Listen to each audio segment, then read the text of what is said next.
gonna put on my New Year's hat. I feel like this is a little spacious for me. It'll probably be too small for you. Definitely gonna be too small for me. I can tell you that right now.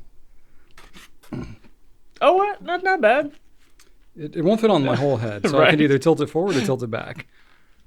That looks weird. Looks like I'm trying to do like a Justin Timberlake fedora type thing.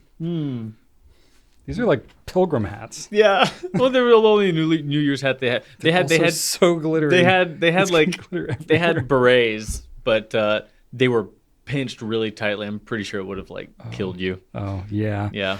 I don't do well with hats in general. Yeah. What are you gonna do? You look fantastic on this one. It's perfectly fit. Just like you were made for it. Just ideal. We don't have to keep them on the whole time. It might be slightly distracting to our viewers. Yeah. All right. Are you ready to do this? Yes. I don't know how this is going to go. This is the least prepared I've ever been for maybe any Pencast. Oh, nonsense. It might be. All right. Yes. Ready? Yes. Welcome, everybody, to episode number 117 of the Goulet Pencast, where fountain pens are still a thing. I am Brian Goulet. And I am Drew Brown. And we're here from Goulet Pens to deliver this casual and informal, tangential and extraneous, superfluous and extemporaneous fountain pen show where we talk about what's going on at the Goulet Pen Company and in our fountain pen lives.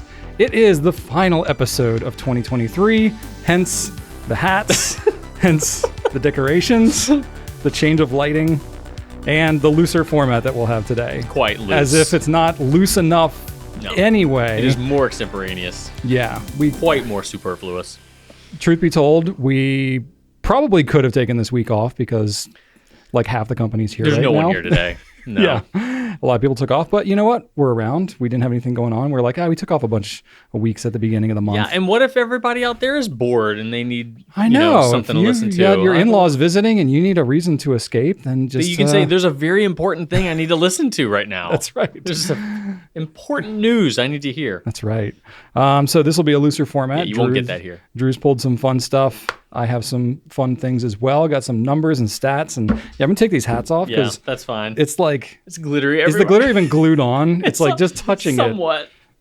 I don't know why. Wow. I got the best ones the dollar store could possibly have offered. Oh, I mean, that's, that's saying a lot, I think. But you know what, Brian? What you got there, We do Drew? have some...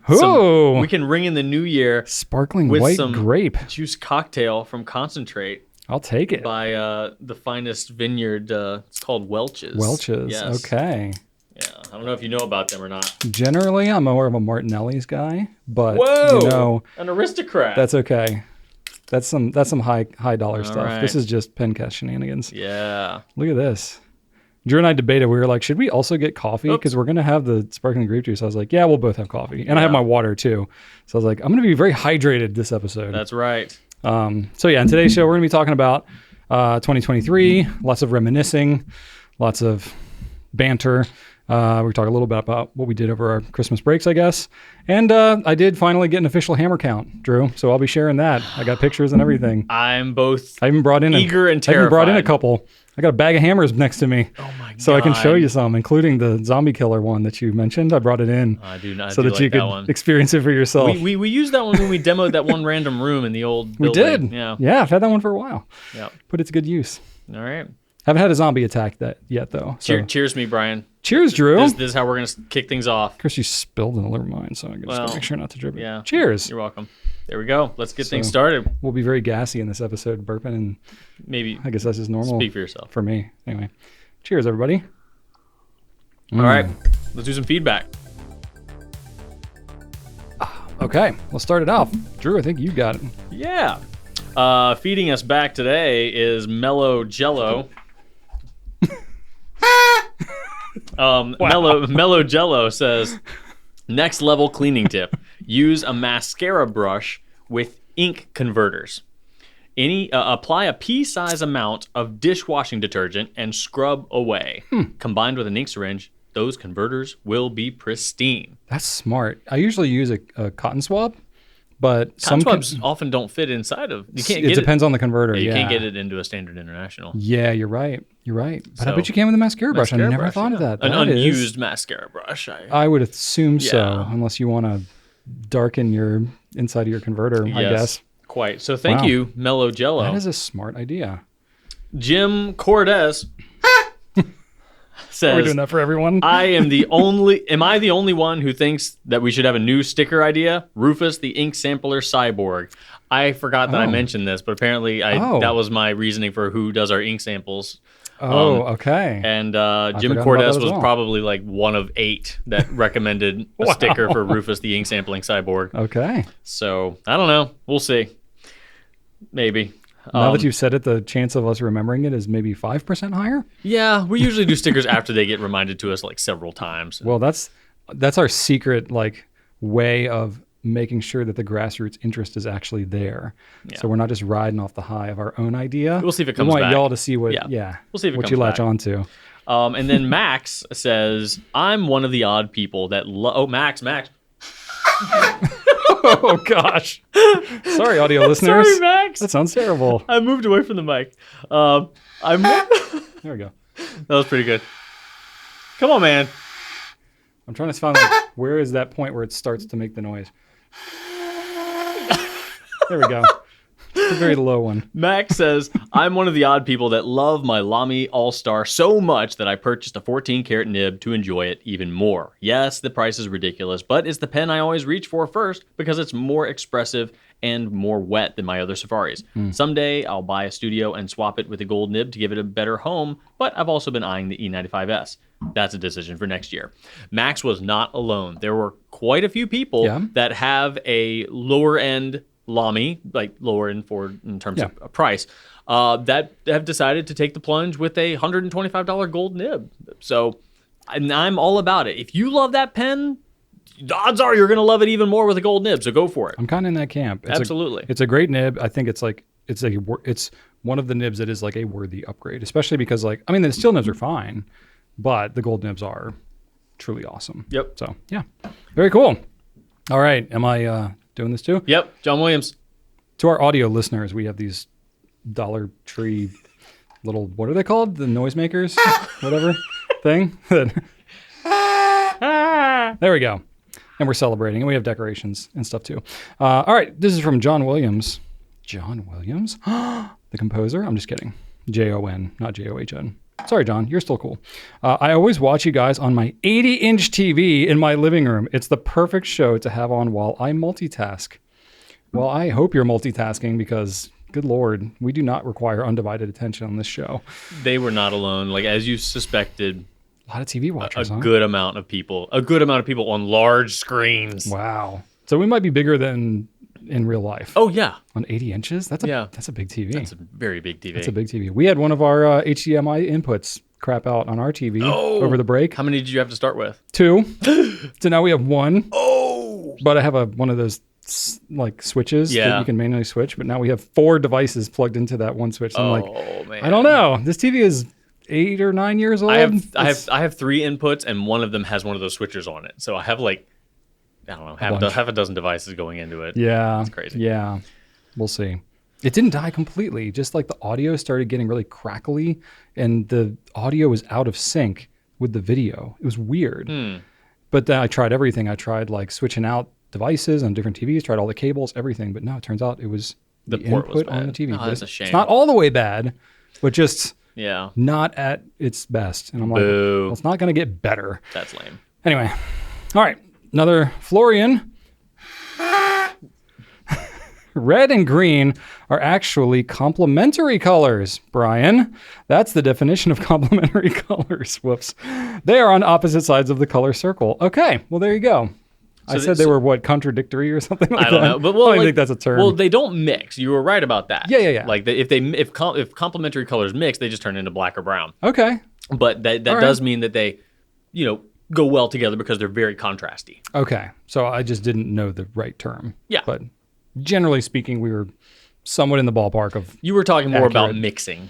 Yeah, or just like, what looked good. Yeah, I don't know. I don't know what I was talking about, but thank you. Presumably they do look good Thank you, together, Florian. you know. Okay. I'm like, yeah. I guess so, yeah, like a purple and yellow. That's like, you know, JMU. Yeah. That's like colors. You know, it's a college in Virginia. Indeed. That's their colors. Lots of, The Lakers, too. I feel like lots of like colleges and sports teams use complementary colors, like contrasting Yeah, that would make complementary sense. colors. Yeah. Oh.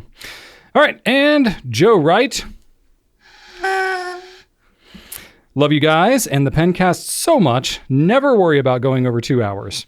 It's just extra joy.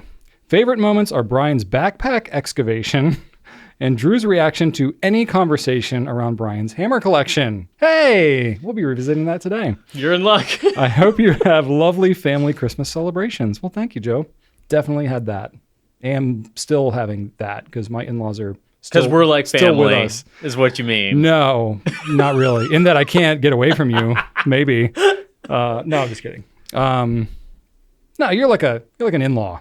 Thank you at this so point. much. Like not blood related, but like I see you probably more than I would by choice, maybe.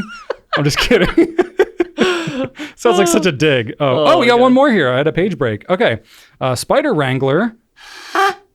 Picturing Brian doing a Grape Nuts ad where he's digging a log grave and fueling up with a hearty bowl of grain gravel. I like that. That's fitting because Grain gravel. Because both digging log graves and eating grape nuts are forms of self-flagellation, aren't they? They're just like, I hate myself, so you know what I'm going to do? No, it means like I just want to punish myself. So instead of putting these logs in the woods, I'm going to bury them. And since I'm on the whole self-abuse thing, I'm going to also eat these grain rocks. yeah, I had some of this for lunch actually, like an hour before the Pencast here. goodness. That was my lunch today. There were Some grain rocks. I did work on the log grave this weekend too. There was a depressing amount of pro grape nuts people in the comments. I mean, A shameful amount. they're on the bottom shelf at Walmart. I can tell you that much. So they're not exactly prime real estate, but tell you what, picking up that box, it was like picking up a bag of hammers. That's why the box is so small, because so it's dense. still the and it same lasts weight. forever. Yeah, I it's like keep the it- same weight as a giant thing of honeycomb, but in a tiny little box. Yeah, you're like, this box is $5. Yeah. But then you're like, yeah, it's like a bag of concrete. I would rather eat cream of mix. wheat. Cream of wheat's not bad too, That's not bad. but that's not gritty enough. Oh, I need to chew rocks.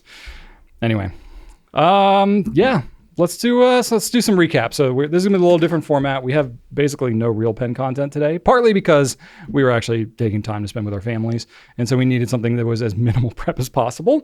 And that's what we did. So thanks mostly to Drew for prepping this whole episode.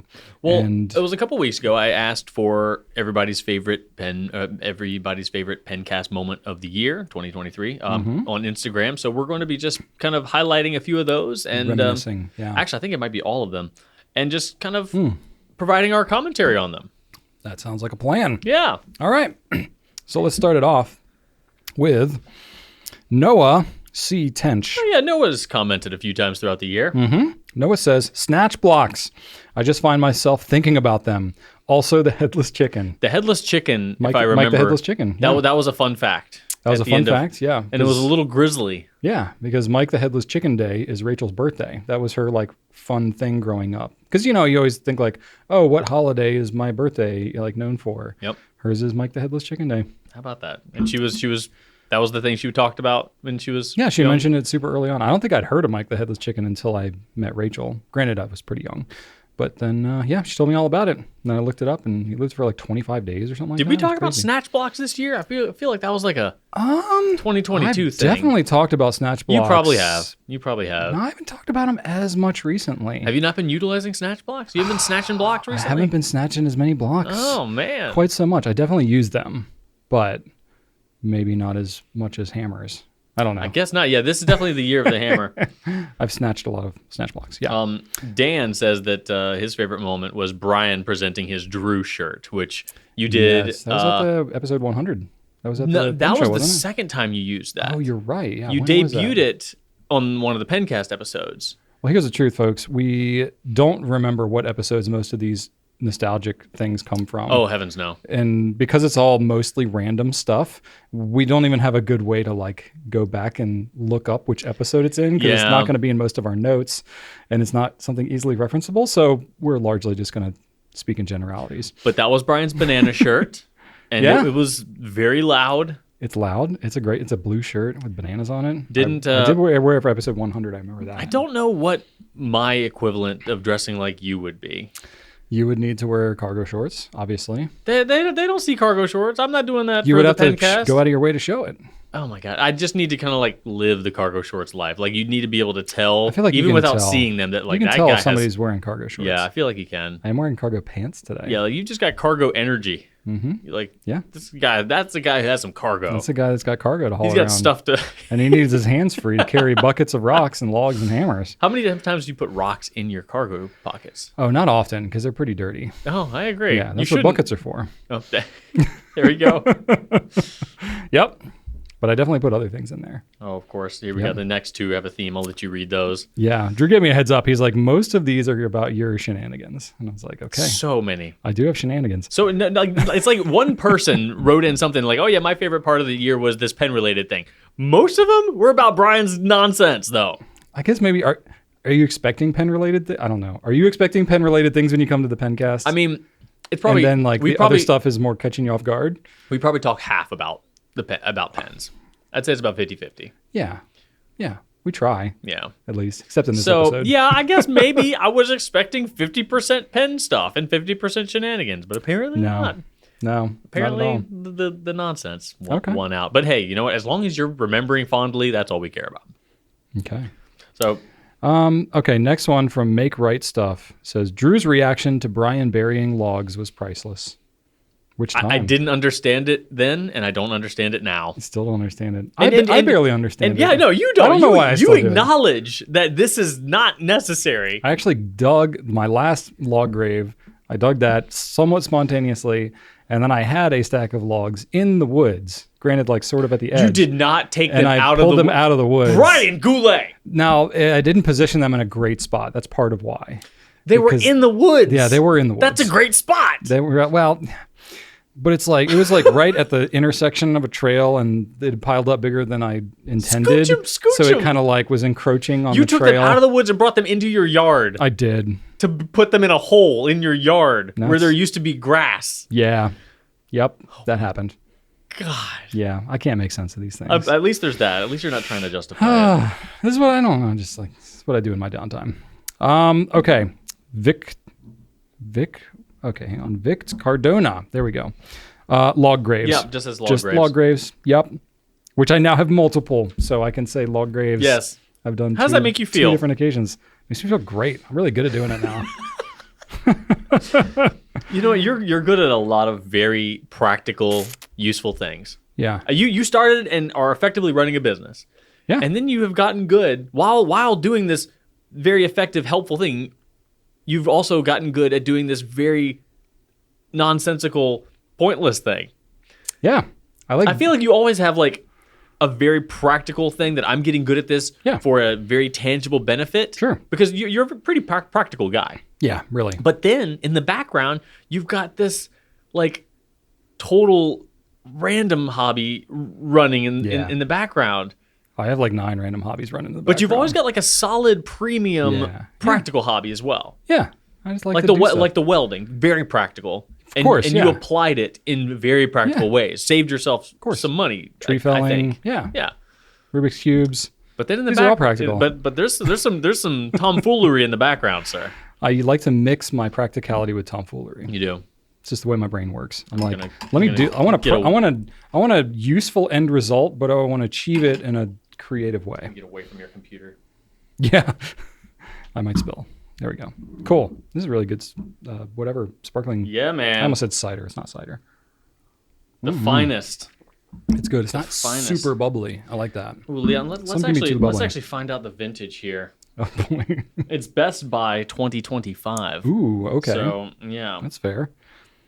All right, I'm gonna keep going with the comments. Yeah, here. yeah, yeah. This is from Chloe Cad. Says 40 hammers. All right. I know you said you counted your hammers. I did. I have an official count. Do you want to reveal that now or later? Um, Because I just want to know if is it over or under 40. it's under 40. Okay, cool. Well, Under 40. I'll save it because I actually laid them all out, took a picture. Thank goodness I brought for in a that. couple that I want to show Drew and get his reaction. I'm very in person. very happy that it's more So than 40. it's slightly less than 40. Good. All right. Andrew says, discovering it. Discovering the Pencast. Oh. I was like, Andrew what joined is- us this year. Oh, well, thank you. And we are Andrew. happy that he did. I'm really And glad to hear that. happy that anybody had discovered it this year. And surprisingly, I have spoken to people who the Pencast was like their first Goulet video. And Gosh, I'm so sorry. that just surprises me so much. That is kind of like surprising. that's what got them to shop with us, and that's what got them to watch other videos. And Gosh. to me, that's just not. That's not. I mean, it's for anybody, obviously, but we don't produce it with the intent of like, you know what this is going to do? It's going to get new customers. We're not like we've cracked the YouTube algorithm and this is what's going to draw people in. It's not. No, not at all. But I am delighted to find out when it does happen. Absolutely. Like that is fantastic. So, Yeah. and We'll keep it going. yeah, I'd say that continues to justify its existence. I hope so. Yeah. But we're self-sponsored, so we can make it as long as we want to. That's true. And our old friend Captain Quark. Mm-hmm. Captain Quark's been commenting since the early days, yeah. I recall. OG. Captain Quark says, finally finding out if the giant Lamy All-Star had a nib or not. Yeah. Because that was a question. And then as to answer the question, it might have been one of Captain Quark's questions. You actually went and, we decapitated one of those giant Lamy That's right. All-Stars. And you know what? I'm not going to tell you if it has a nib or not. You're going to have to go and find that episode. I have no idea what episode it is. Me neither. It has a nib and it's amazing. No, it doesn't. It's a gold nib. Oh, solid It gold cost nib. $800,000. That's where we hide it, in plain sight, kind of. That's right. Decapitated. I like that. Decap.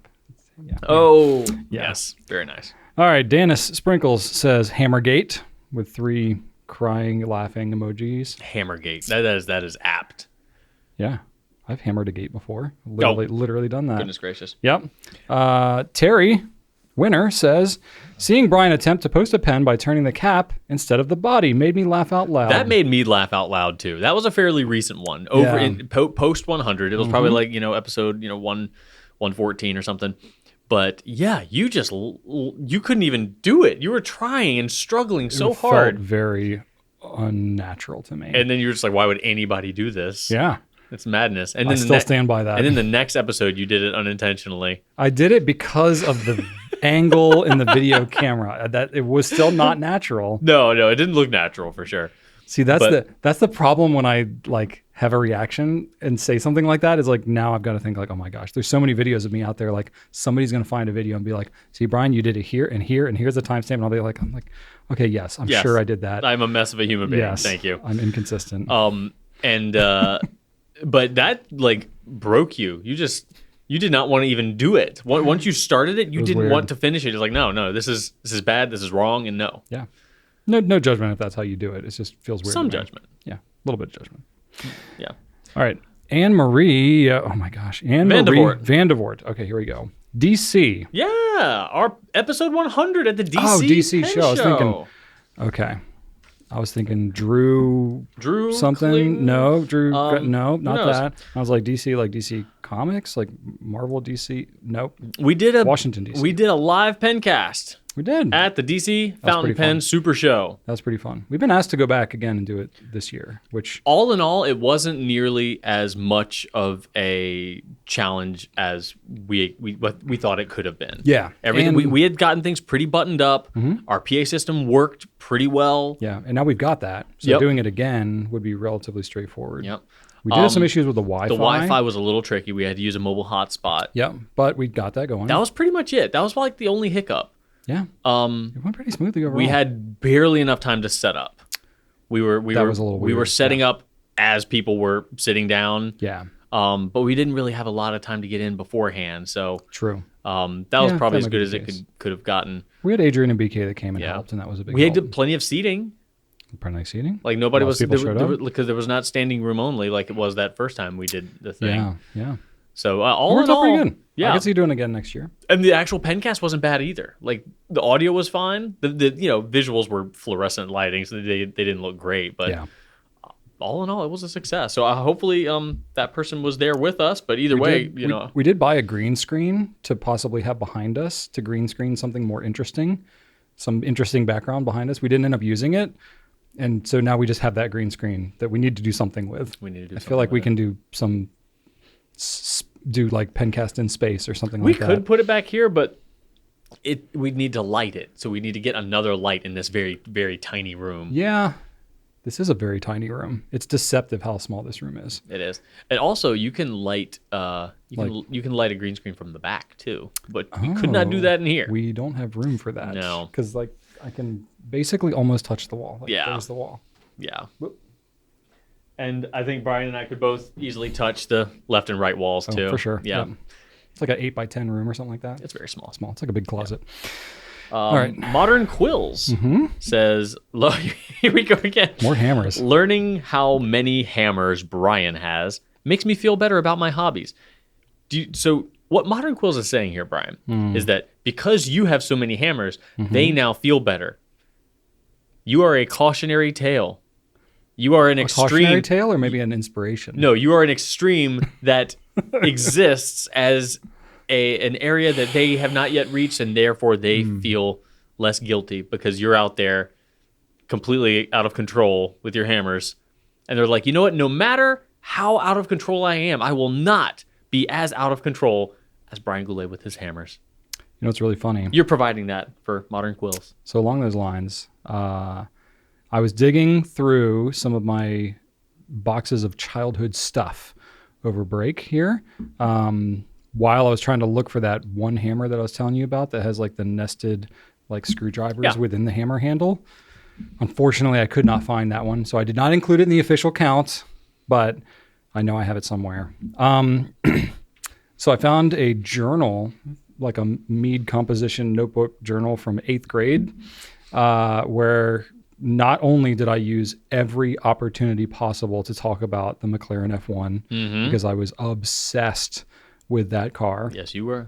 And I just, every opportunity I could, just spouted its top speed and 0 to 60 and how much it cost and all these things. Yep.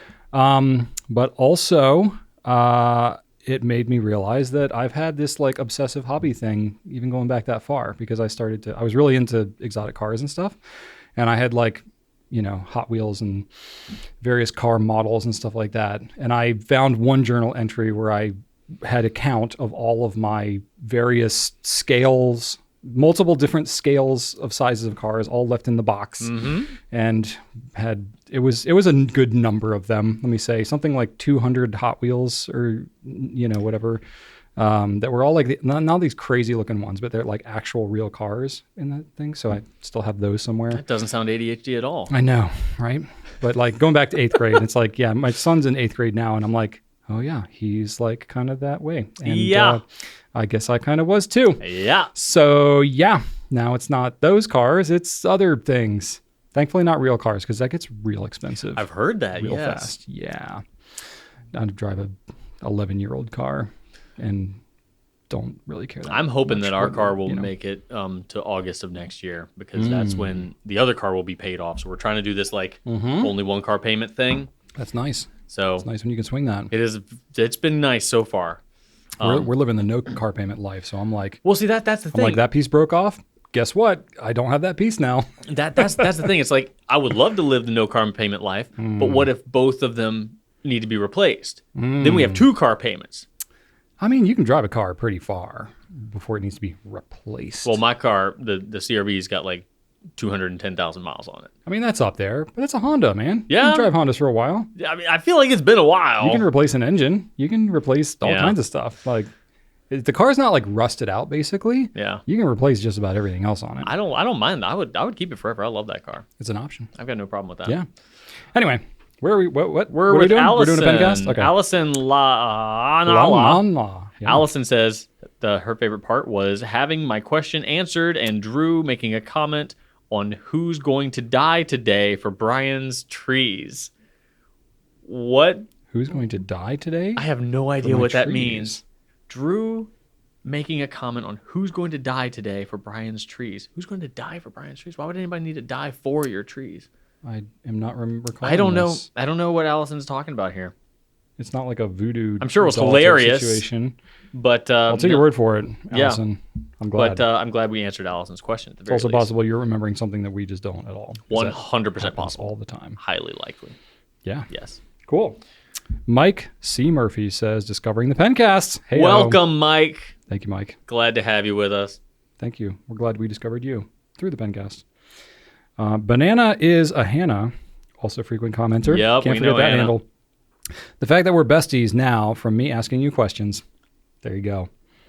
I think so. Cheers to that. I think so, Hannah. Cheers to that. Torpedo Monkey. Hey. The amount of hammers. Y'all love the hammers. I tell you. Don't know why. Something else. While I was looking and gathering Maybe you're up all my everybody's hammers, cautionary tale. They're just glad you're out have here lots being out of control. I have lots of You're making everybody feel things. good about themselves and their various rabbit holes. I tell you, as I was gathering up all these hammers, you know what thought crossed my mind?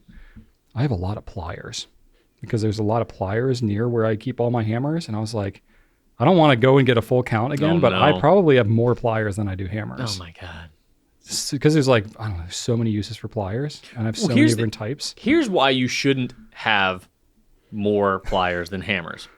You cannot hammer anything with your hand. You can unscrew something with your hand.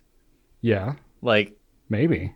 if you've got Depends. Not well. not well, Not but if it's tight. it can be done. If that nut's tight on there, you if need you the wanted pliers. if you wanted to tighten something, you could get it tight enough with your hand.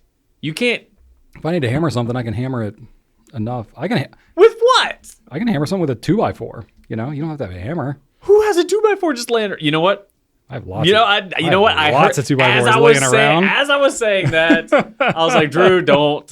Yep. Because this man will have just a 2x4 next to him. Because you said, like, 100%. You said, I'll just hit it with a 2x4, knowing that in your mind, there's usually a 2x4 within reaching distance. Oh yeah, within eyesight at least. Within eyesight? Yeah. If I'm working outside, I've got 2x4s within eyesight. I have one 2x4 in my shed, which I have an attached shed. Mm-hmm. And that's just kind of like my random piece of wood that I use to, like, prop things up. Or, you know, just, I've hit a few things with it. Yeah, But it's great. one, like a caveman tool. One's fine. I mean, I acknowledge the use of the random 2x4. I do. One is greater than 0. That I'll say. But you know what's better You know what's than better one? than 1? A lot. All of them. Oh my gosh. Okay. Let's see here. You want to take the next one? Jim? KR Plans, Oh, gosh. again, says the discussion about Oh my hammers. gosh. Oh my God. I didn't know how many comments there were about the hammers, but I've wanted to gather up the hammer count for today, so I picked a very worthy Y'all are episode to do terrible. this. All right. We got more comments here. And Let's then, keep going. I doubled up on this one. Oh, I you did did? Modern Quills and Allison again. Okay. Yeah, Liz.js.w says, Brian saying quantity is quality. I now live by that rule. Yes. That was a good quote. Made it into a sticker you can find on Yeah. our Pencast sticker sheet. So enjoy that. If you, like Liz, have decided to adopt that mantra, then there you go. Adorn your laptop or water bottle with said mantra. I'm not going to take credit for coming up with that. I'm sure I probably heard it or read it somewhere, but genuinely, it did come out of my brain Yeah. at the time that I said it. Also, it's not a Stalin quote. It is not like we got a couple comments about that. It's not a Stalin quote. You can't find any place where it's actually credited by being said by Stalin or Lenin. They said something kind of like it, maybe, and even that's not credited in a speech or anything definitively. That would be purely coincidental if that was even the case. Yeah, no, it's not the case. So It was probably either Albert Einstein or Mark Twain, because I feel like they get credited for everything. Or Abraham Lincoln, maybe. Teddy Roosevelt. One of those. Seneca. Yeah, there you go. Confucius. Yep. It would not be Confucius. That is like the opposite. Okay. Tina. Richardson says, live Pencast in DC. There we go. It was a joy. Another one. It was delightful. David Druk says, all of Brian's deep dives, accidental or not. There you go. That makes me wonder. Would you say about half of them are accidental? How many of them are on purpose? How many do you actually put on your wetsuit and strap on your dive gear and say, I'm going down? I'll say I never pull up the Pencast outline and go, I want to dive deep on something today. I really take it question by question. But if the question warrants it, I'm like, let's go. As soon as you go deep. But as soon as you read the question, soon as I sometimes read the you're question, like, oh, yeah. this is only. Or sometimes like when you put it in there, you're like, I know this is. Yeah, I do. We're going spelunking on this one, and I'm Yep. like, let's do it. And you've warned me a couple times. You're like, if you're not looking to go spelunking, maybe skip this question. And I'm just like, well, now I really want to do it. Yeah. Sometimes I've known it's gonna be like that, so I'll can tell. choose the rest of the questions to be pretty straightforward. To go around. And sometimes So we don't end up with, like, 5 deep Well, dives. sometimes I'll pick what I think are straightforward, easily answered questions, and that just won't happen. Yeah, like measuring the smoothness of paper. That one surprised me. The answer to that one was no, there's not. But somehow you still said no, there's not, but you said it in 25 in minutes. the longest way possible. Yes. Yep. It's No amazing. doubt. I feel like I would be really good at, hang on, what is Filibustering? it called? Filibustering, Yes. yeah. I would be a great filibuster. You would. Yeah. You would. Just give me Wikipedia. I'll go nuts. Mm-hmm. All right. Majestic Oscar says, you two being you. Just Well, us being us. That is something you will be guaranteed to get, is because we are for better or worse. incapable of doing anything else. Also, I will say, I don't perform. I'm terrified of performing, and people are often surprised, like, oh, Drew, you do a video thing every week. I'm not. That's different. I'm just being me. I'm talking about things I like to talk about things I have opinions on. The second I am told to perform, to say things that aren't my words, or to do an impression, or to sing or dance, like, no, I cannot do it. I did not dance at my own wedding. We had no dancing. It's true. Like, I can't do it. I failed drama because I can't get up in front of people and recite a monologue. That was 50% of my final grade. Didn't make it because I couldn't do that one thing. Totally froze up. Couldn't get one word out. Like, I'm not a performer. I can't do it. If I've got something to say, I will get up in front of a bunch of people and rant about whatever nerdy thing that happens to be, overflowing my melon. But, yeah, not a performer. So you are going to get just plain old Drew. We watch the language, obviously, because this is not, we want everybody to be able to watch Yeah, but this. you're not using crazy language But no, outside of here anyway. No, but other than that, this is just us. So, Pretty much. yeah, we're not going to be different if you meet us someplace. Yeah, pretty much. Yeah, anyway. Gem Chaos says it's hard to pick a favorite moment. Maybe Brian's dissertation on ink colors and Drew's pen collection. That was fun, showing off all my pens. Yeah. What's Brian's dissertation on ink colors? It could have been a couple things. Good question. Yeah. I feel like you've had a couple dissertations this year. I have on ink colors. I've talked about various colors in various situations. You have. So I'm not sure exactly, but Yeah. maybe it's not one specific instance. Maybe it's just a general statement. Yeah. Our friend Hill Ari Yep. commented and says that their favorite part was when someone shouted Monteverde tool pen at Drew during the live show. So this was at DC. And the question was, if we could pick which pen each other would be, what would it be? I think I picked a Homo sapiens for you. And then while you were thinking about what I would be, some jabroni in the audience shouted out Monteverde tool pen, just being a tool. And I know who it was, but I forgot already. It was somebody I knew. It was somebody who I had seen at the pen show, pen friend, but I forgot who it was. Because remember, I pointed at them and I knew exactly who it was, but now I cannot remember who it was. But anyway, I remember that moment. Yeah. And Hillary, Hillary, I don't frankly appreciate that was your favorite part, honestly. I Because, do. I appreciate it very much. yeah. Of all the things, Hillary, really? That affront to my personality? The Monteverde tool pen is like the dots of the pen world to Drew. You know what I love about the tool pen, though? It knows exactly what it wants to be, and it does a good job doing that. Yeah. It's like Fast and Furious, Yeah. If you look at the poster, you're going to immediately know if that thing is for you or not. Yep. But if you do think it's for you, you're going to get it, and you're going to be satisfied with it. Yeah. If you like that, then it's going to do its thing. You're not even going to consider the tool pen if you're hesitant about it. Yeah. Be like, no, that's what I need. And if that's what you think you need, you're going to be happy with it. Yep. But if you look at that thing and you'd be like, oh, what? Just like me looking at Fast and Furious, yeah, that means it's not for me. You're missing out. I don't think Pretty so. great franchise. Do you know they made an Expendables 4? I did not know that. It's probably hot garbage. I don't even bother with that franchise anymore. If you haven't even heard of it or kept up Well, with it, it used to then- be a movie about like 80s action stars. Yeah. And now it's like a couple and then a bunch of no-name B-list action people. So yeah, they're wringing that sponge well, dry. they lost the charm. They need to bring back some 80s dudes. Fair enough. Anyway. They're all expendable. They are. At this point. Yeah, fair enough. I won't argue with that. All right. Vaguely Vast Voyeur says, the entire show was my favorite moment. Wow. I appreciate that. Fantastic. Good. Glad. I'm sure there was a couple stinkers in there, but yeah, thank you sure. nonetheless. For sure. All right. Blue Frog 3454. Pen battles. Drew roasting Brian about being indecisive about pen lists. Oh my gosh. You just like domino affected, knocking over all these. What are these things called? I want to say noisemaker, but that doesn't feel accurate. What is it? Wow. How old are you, Drew? Party horns. I guess. Festive toot toots. It's definitely not that. Yeah, I am indecisive about pen lists. You're indecisive about anything that isn't important. If it's important, Yeah. you are very boom, let's get this done. Like if it's a disaster and you're in charge of managing the disaster, you would do extremely well. Of course.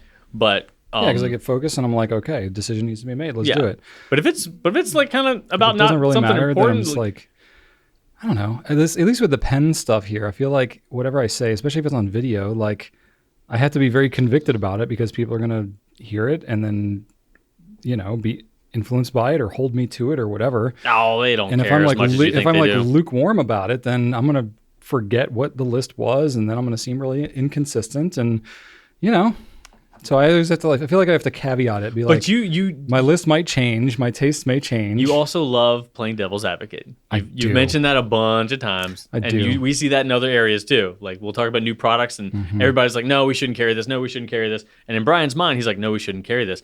But what he'll do is be like, well, hold on. Wait a minute. Maybe we should. What about this? What if it's awesome? But in his mind, it's like, no, it's not going to be awesome. But I need to say this because no one else is. Oh yeah.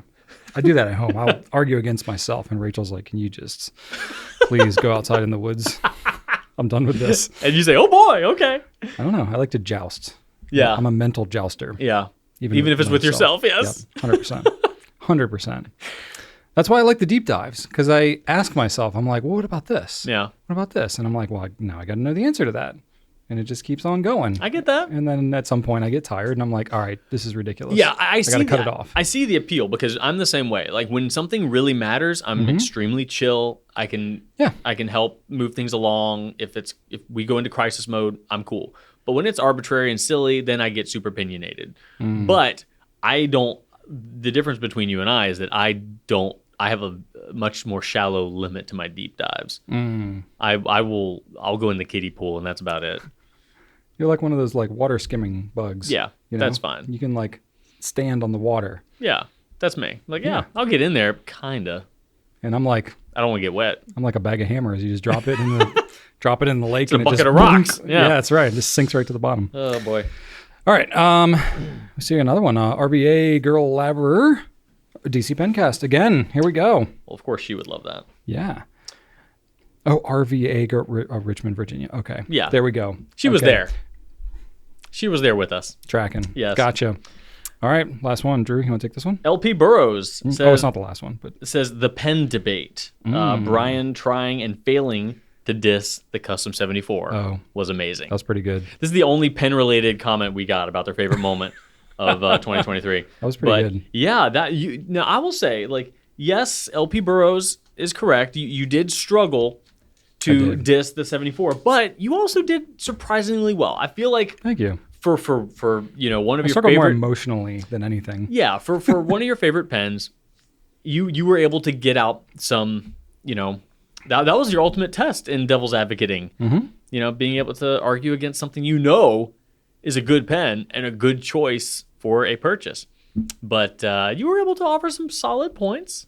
I think we've gotten requests to do that again. I think we could. It's been a while. We could do that again. Yeah. I mean, take different stances for things that are opposite of what we actually feel. yeah. I think that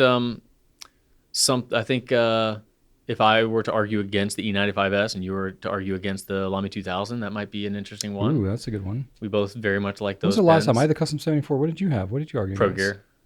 Was it the Pro Gear? Well, in that case, it was the pilot. Okay. It was the Pilot versus the Pro Gear. Oh yeah, okay. And then there Okay. was another one that we did. That was I can't recall what that one was. We have done 2 of them though. Okay. I think we did 2 in the same episode. We did like a couple Okay. pen battles. I'll have to look back. Okay. I would do it again. Yeah. Oh, for Yeah, sure. We can come up with some more. Yeah. Cool. All right. Definitely. Noted. Let's see here. The Wood Thrush Cottage. There we go. My favorite moments of the 2023 Goulet Pencast are when both Brian, British, and Drew, Pirate, spoke with the funny accents. I think you did a chat GPT thing. Like you sounds about right. You'd come up with some intros. It was like right when you discovered chat GPT and you like write a Pencast intro in this style and you read one and I read one. That's right. Yeah. Why did I stop doing that? We should do more. Plenty of good reasons. It's not as novel anymore. Now, most of the internet. That is was ChatGPT. an example of a performance that I There you was go. very. You did great. You did great. It was difficult. Also said the Mad Libs episode. Oh yeah, That was a good one. that was what was the theme of that? That was Like, for why, a reason. why did I do a Mad Lib? It was related to me not. Oh, it was the reading any fantasy. Yes, it was Yeah. Brian's fantasy adventure. Funny fact. That's right.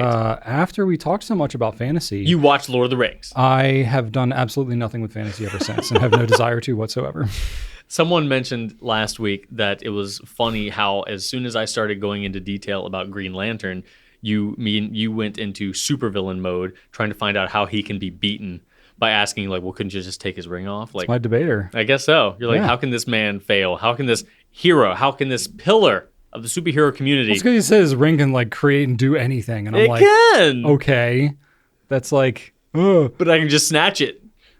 okay, well, infinity plus one, like, okay, like, it's not a superpower if it can just literally do and beat anything. It can't really beat anything. Like it's all limited, to the user's kind of like inner, whatever emotion you're bringing to that color ring is how powerful the ring is. So if you've got extraordinary willpower, you'll be extraordinarily powerful. If you've got Okay. extraordinary rage and you're a Red Lantern, you'll be powerful. But he's tried to like, put some green chains around Superman before, and it holds him for a little while, but eventually Superman's like, Yeah. So there's still a limit. Okay.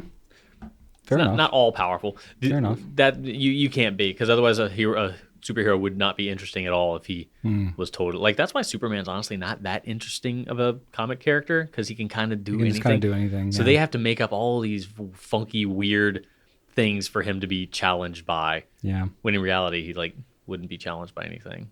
It's also silly why he's on a team of superheroes. Like he didn't need anybody. Yeah. He's a better villain. He's got villain powers. Superman's a way better villain. Yeah. Why not just make him go dark? They have before. It's great. Make him stay dark. Yeah, they should. We got enough heroes. I agree. We need more villains. I'm just kidding. Yep. I don't care. Oh, sorry. I interrupted you halfway through Wood Thrush Cottage, That's all right. the Mad Libs episode. Yep, Mad Libs episode. When Drew humored me and wore his hand patch denim jacket and then gave us a tour of each patch. I agree. That was a highlight for me too. You did a great job with that jacket, by the way. That is like way more legit than I was envisioning for a jacket, because that's one thing I've not deep dived on. I don't know if I told you this or not, but the top shoulder line on the back was reserved for 4 Ninja Turtles. Yeah. I got them for Christmas. You did? My wife got them for me. So I got my Cowabunga, Ninja dude. Turtles, so I'm going to get back to sewing. That's awesome. Yep. So come spring, it will be more awesome. Are you hand sewing these on, or do you All have, of them, do you have yeah. a sewing machine? Oh, hand sewing. There's only a couple that you could even use a sewing machine with. Because they're so thick, right? And the jacket's real thick. Well, no, I mean, you can use Using- if you've got a good enough sewing machine, it wouldn't be a problem. But it's just kind of where they're located. Like if it's all up in the sleeve and stuff, like Yeah. it has to be. You have to lay it flat for the sewing machine, and sometimes like It's twist. tough. Yeah, it can be tough. Some of them would have to be hand sewn, All right. especially like I've done a couple now that are on the pocket. So Oh, I have to actually put like a cardboard sleeve in the pocket to go in and out of that on. yeah. Interesting. But of course, I have no idea what I'm talking about because I don't have a sewing machine and I'm not good at using one. So I don't know. I'm sure somebody that was very, very good at it could do quite a few of them on a sewing machine, but Probably. I'm doing them all by hand. It's been fun. Still looks great. It's still hanging on. Nothing's fallen off so far. There you go. Awesome. What else we got here? Oh, and when Brian rickrolled us, apparently. As When did that happen? you dressed up as Rick Astley. Oh, yeah, for Halloween. Yeah, Yeah, that was great. you did indeed. That was not great. bad. That was not bad. That was one of your better ones. That was fun. That was pretty solid. I wore that trick-or-treating with my kids. No one cared about me. It was dark. But Joseph got a lot of good reactions. Nice, especially because his parents are going to get it. The kids. Well, no, you said the kids are actually super into it. Oh, it depends. Yeah. Your kids, anyway. My kids are definitely into it. Yeah. Anyone that knows my kids definitely know it because they rickroll each other like on the regular. Like several times a day. I'm talking like. What? Yeah. It's like a whole thing. Oh my god. In fact, there was just I think either yesterday or maybe the day before, there was a family text chain that Ellie got on there and texted this like link to a video that was like adorable cats doing adorable things or something like that. It was a rickroll. Went right to the video. And my mother-in-law, she was like, I don't see any cats. It's just this guy singing. You know And who was? Rachel was like, that's a rickroll, Mom. Oh yeah, sorry, And Mom. she's like, oh, is that what that means? It was pretty adorable. You know who the original Rickroller was? And this was like, I think before anybody started Rickrolling, was Paul Rudd when he would get on Conan's podcast yes. Conan's Late Show and Yep. kept on showing that clip of Mac and Me Yep. with the wheelchair kid rolling down the hill. Mhm. And because that was, and he's been, that it's done in the same style that you would Yeah. do a Rickroll. Absolutely. But Paul Rudd kind of invented that. Yeah. And he's been doing it ever since. He's a Mac and Me roller. Yeah, he is. Yeah. He's So really good you at it. got to give Paul Rudd credit for kind of establishing that technique. And He kept it up. People applied Rick rolling to it, but like honestly, he was the progenitor of that. That's right. There you go. And then finally, more. Ed Odo 613 says best moments: Brian's backpack reveal and Drew's denim jacket patch reveal. Boom. Brian's backpack was a big deal. That was you had a lot of things in there. I do have a lot of things in there. Has anything major either exited or entered your backpack? Like, do you have any new staples in there? Anything? Maybe. Did you ever put a pair of shoes in that mystery shoe pocket? No shoes. No. I have a lot of pens in there right now. Yeah. Because I brought a lot of pens home to clean because I was like, I'm going to be off work. There we go. Did I'll you? be at home? No, not at all. No. So I'm carrying like 20 dirty pens. I don't in think my pen case. I don't think I wrote with any pens over holiday break. It was just I did a little bit, but I was I was either busy or I was so tired I didn't do anything. It was Yeah. there was no in between. Yeah. It was either hectic or just completely Same. passed out. Same. And I also had some shenanigans that I'll get into here in a second. Yeah, and well, what's happening. it's about shenanigan time. Is it? It's shenanigan All right. 30. Let's give the people what they want, Drew. Let's do some what's happening.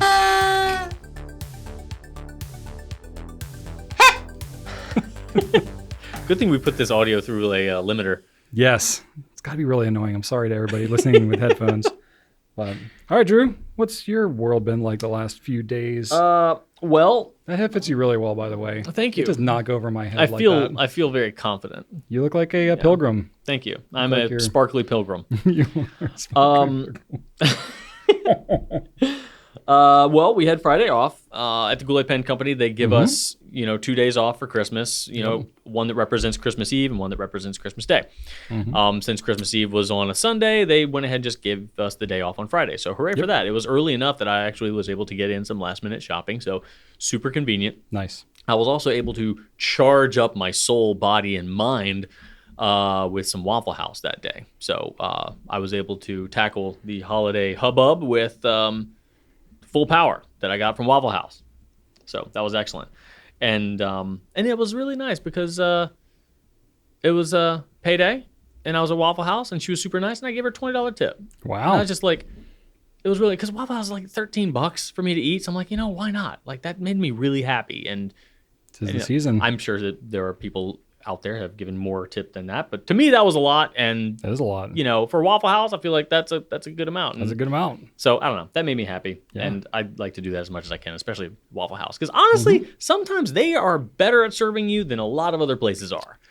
So hats off to Waffle House. There you go. I don't know. Oh my God. There's so much glitter. Jeez. You got glitter That all over is your forehead. So much glitter. Oh, it's gonna be all in your sweater. and That's everything. fine. I live with 3 corgis.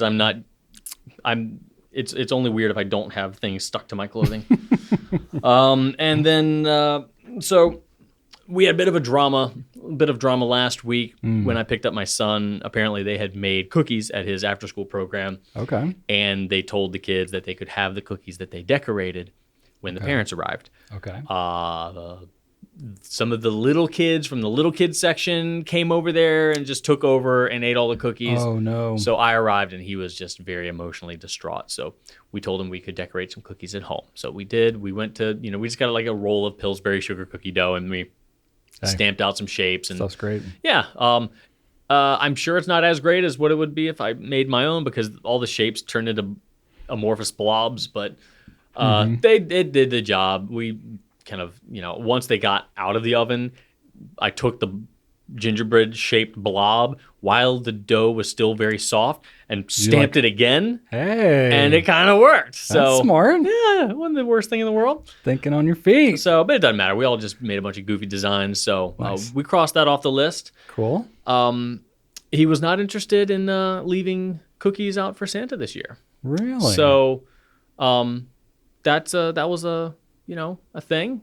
So we just kind of said, okay, no problem. You're still gonna get some presents At that age, huh? Yeah. So we just left it there. So he's just kind of progressing at his own pace on that. Okay.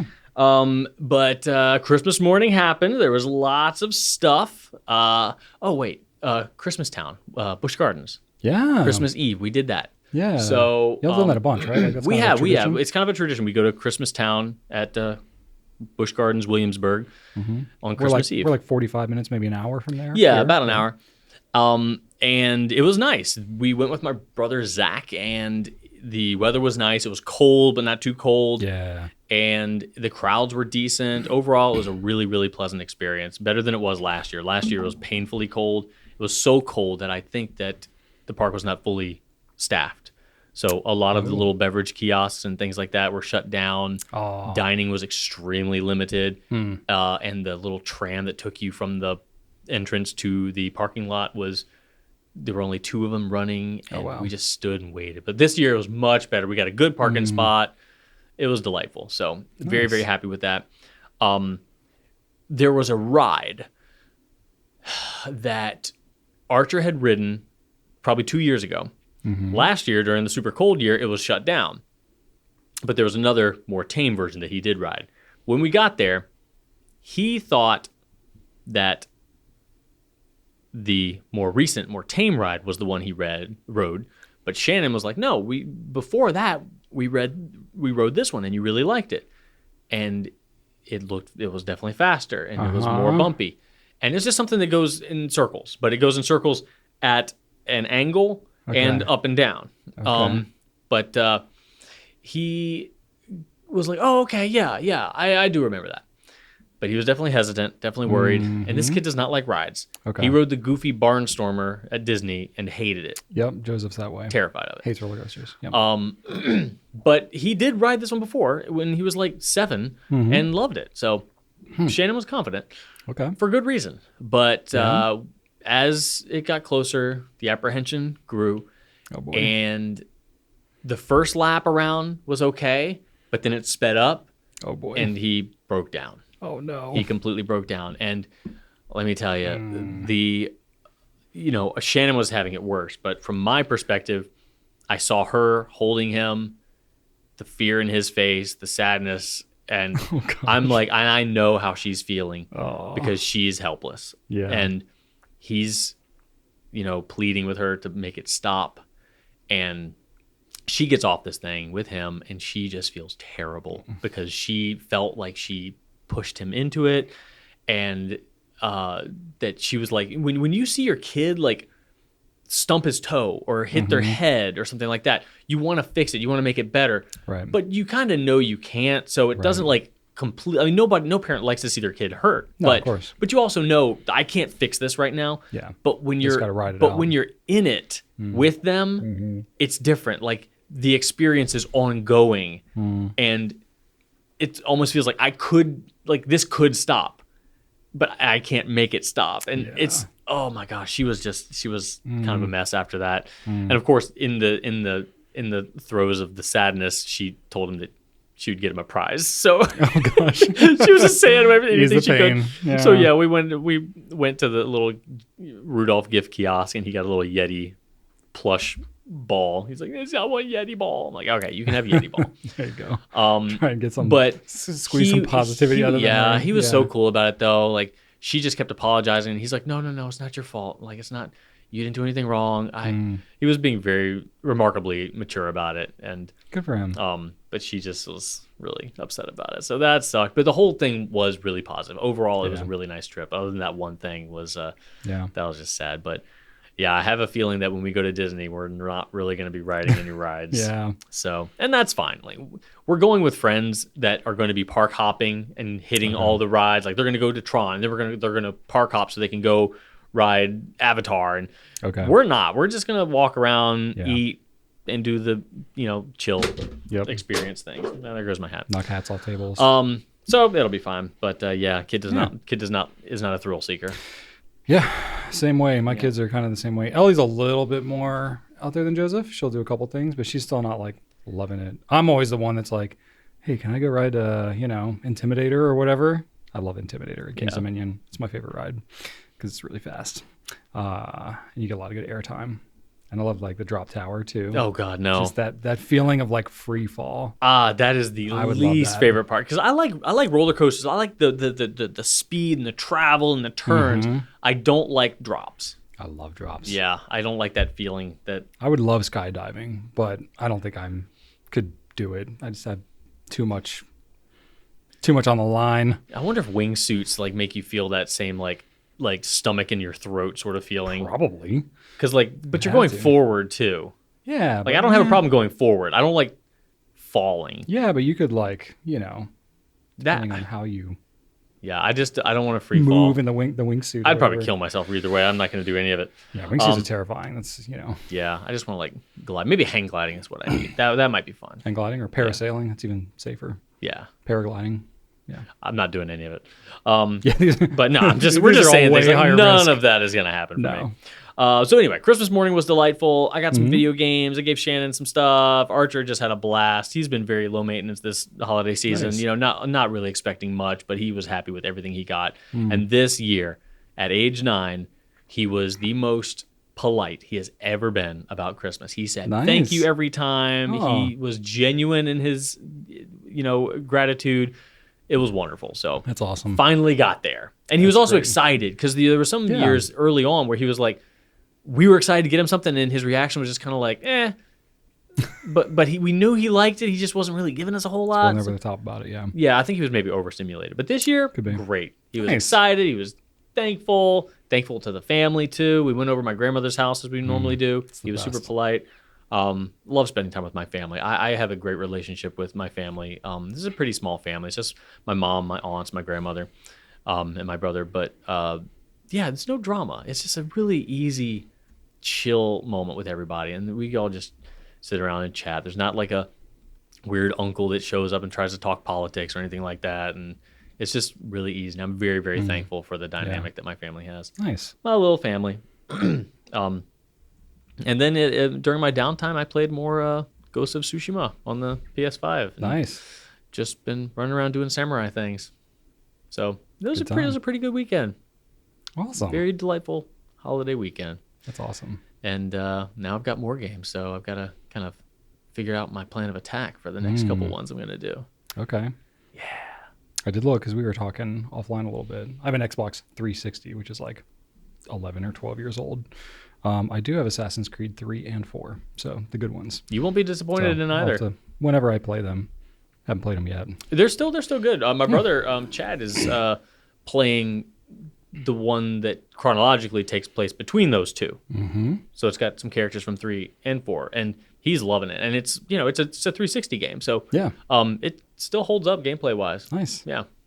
My brother-in-law got an Xbox for Christmas. One of the new ones? Yes. The Series S. He also had like a 360, I think. It's been like a decade for him too. But he got like Forza Horizon 5, and I was like, that. You'd love it if you could justify, like if you knew you'd buy more than one game. Yeah, that's it would make sense. That's the thing. Yeah. And like we have a Steam Deck, we have a Switch, and it's just like But you don't play either of those. I really don't. So I like, really don't.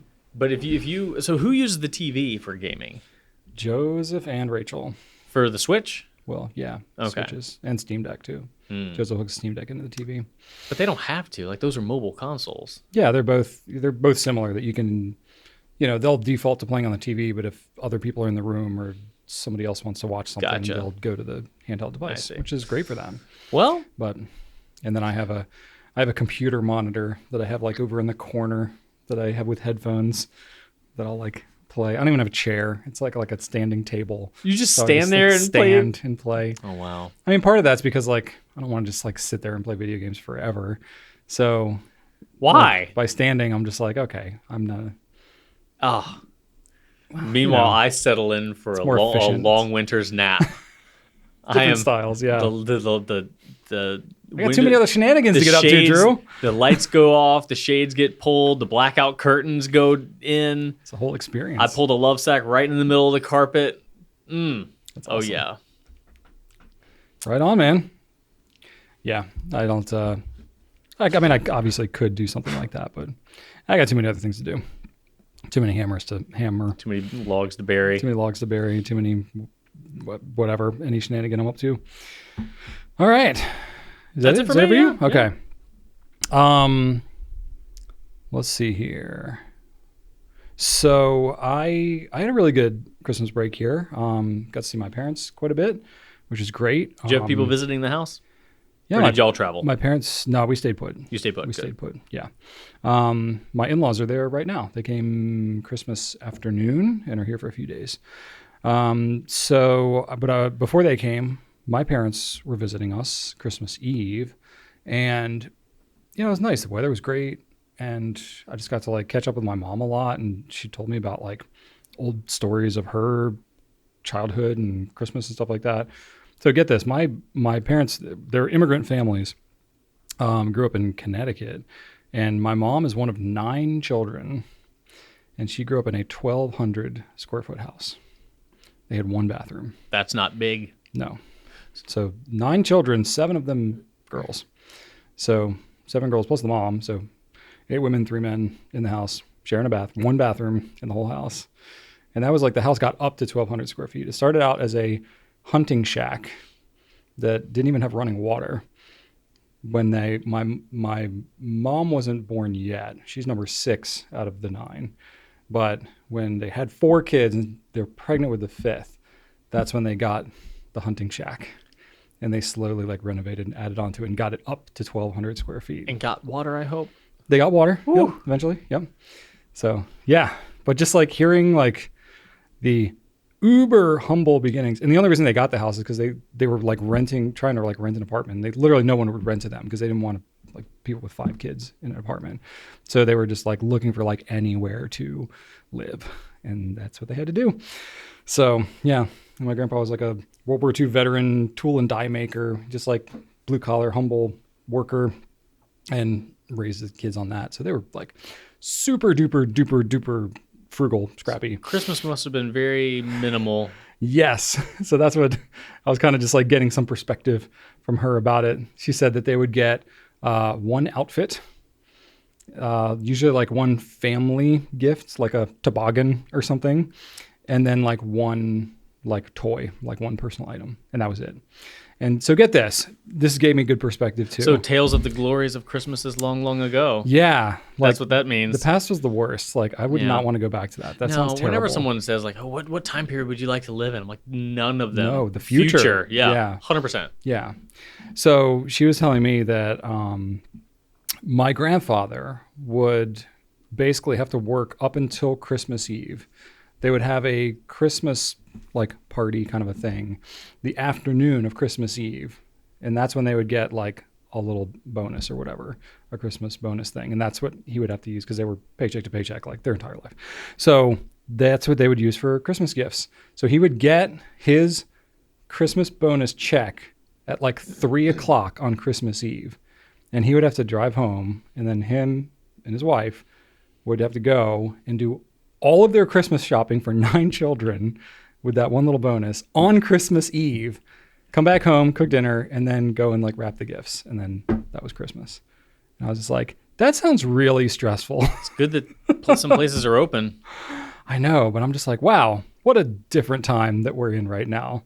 Rachel and I were literally just like Black Friday, just like shopping on our phones on the sofa. Yeah, I had Archer taken care of, weeks and weeks ago. Yeah, but just like, that was a hard life right there. Yeah. So, yeah, definitely gave me some perspective on that. Yeah. So it made me appreciate what we have today. I tried to balance that out because we did talk a little bit on Christmas Eve about, how fortunate we are. And I don't want to, like, it's very easy to make Archer feel bad and to make him feel sad and guilty. Like, it doesn't take a lot with that kid. And I'm glad help. Like, I'm glad he's empathetic. But, yeah, so we did touch on some of the things going on in the world right now and where other kids are and some things that are going on. So I at least want him to understand that we have it good. So we touched on that, and I think we touched on it enough, to give him the thought without making him feel bad for receiving things.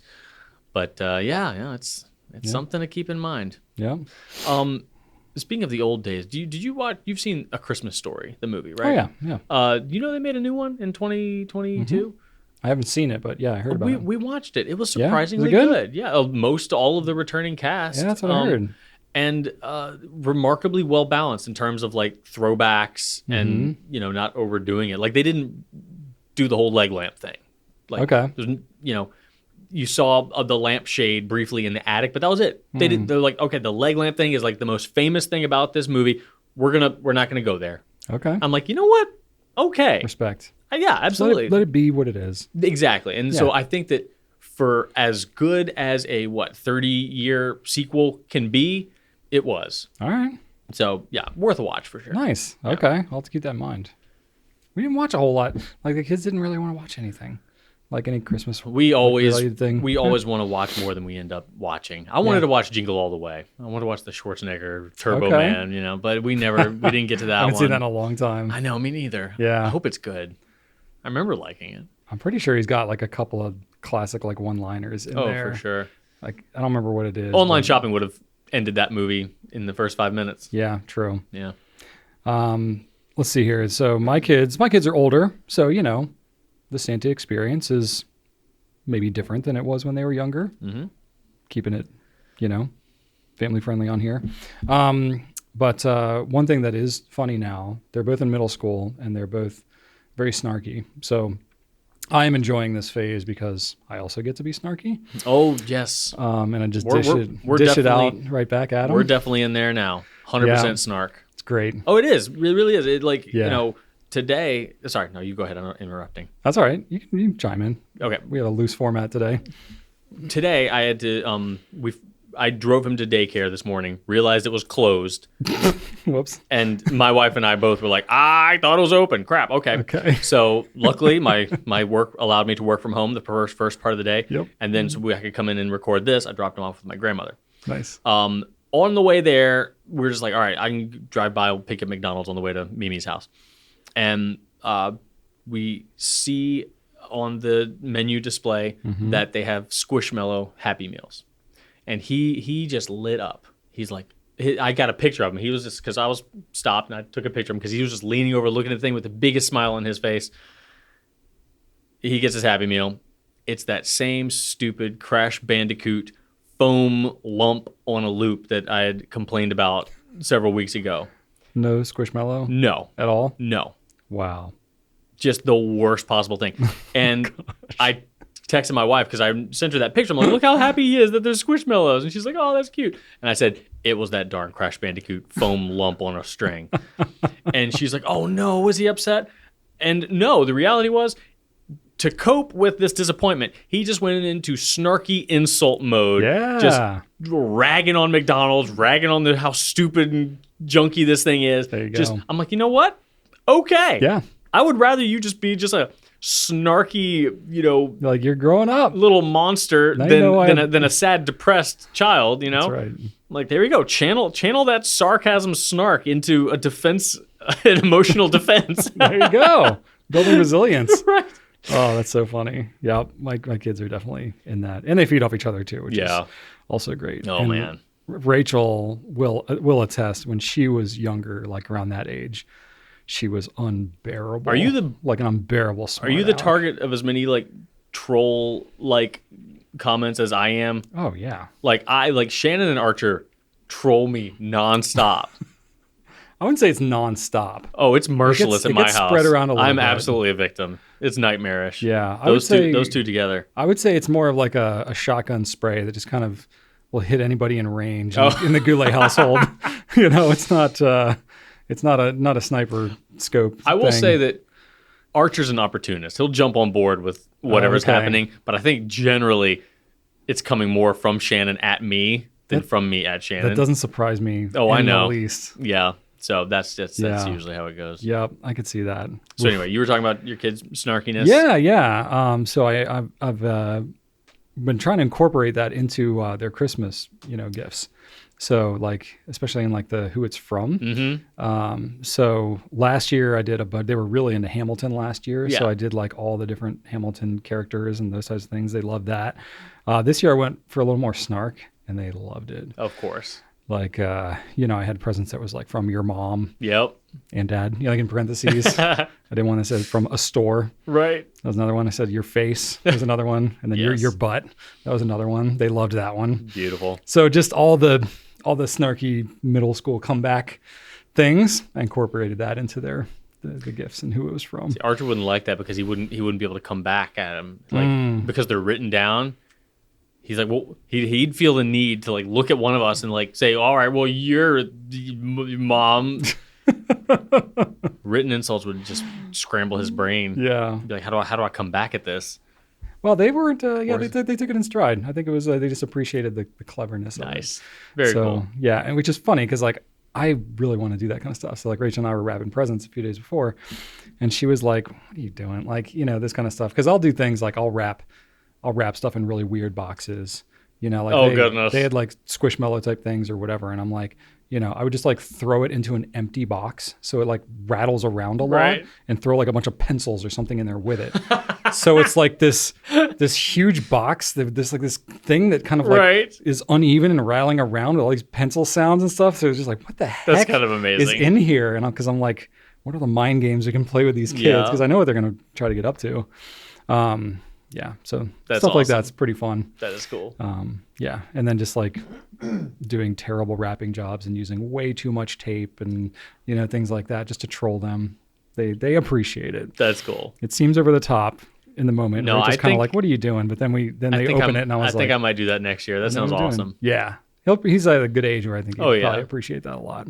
I know exactly the look he'd give me too. Oh, I did one where I wrapped. It was like a Squishmallow type thing, and I grabbed a box of like those blue shop towels. Yeah, so it was like a shop towel box, like with a little slit where you pull. Yeah, where you like pull them out. So I put it in that, but then I put shop towels back in the top. So when they unwrapped it, it literally just looked like a box of shop towels with towels coming out of it. And then they thought that was clever too. That's brilliant. So having fun with that. So that was fun, and then. Well, a couple things. So before I get up to my big event. Before it's hammer time. The hammer time is coming, but there's another thing that I got into before my goodness. that. Yes, got into some outdoor adventures. Oh, boy. Unintentionally, but anyway, it's a story. But also, so Ellie's been learning how to sew. Spent some time over Thanksgiving. Rachel's mother brought down her sewing machine, showed Ellie a little bit. We didn't have our own sewing machine. But my mom is not sewing quite as much anymore, and she has her machine. But her machine is like, it's almost 50 years old. So it's like, it's very well made, but it's like, it's kind of like doing everything manually. So it's like, we're testing it out. So I went and picked it up, got it from my mom. She showed me sort of how to set the machine up and stuff like that. It's kind of complicated because you have to know like literally how to hook and loop every single thing in there. And you got to change all the knobs and like there's instructions and stuff. And I'm like, I don't know how this is going to go. So I didn't want to like buy a machine and then see if Ellie's not that into it, then we got like this extra machine, but then, and it's always tough because it's like, do you buy a cheap machine because you don't know if they're going to be that into it, but then it's going to be a cheap machine. It's probably going to be crappy and they're then not going to be, so it's like literally as we're like thinking about like fountain pens and stuff, it's like the same kind of thing. It's like, I don't know how much to get into it if I don't know it's going to stick, but so I don't know. We're testing it out. It's very much up in the air right now. and we'll see how it goes. But I've been told we have a machine. I've been told to buy one from the 90s. Yeah? Yeah, like Okay. Like a Singer or something. Like one, I forget what brand it was, but like Okay. apparently, getting one used from Facebook Marketplace, apparently they just made them better, back Okay. then. So But that's not my like, that's not my like so complicated. They're like so...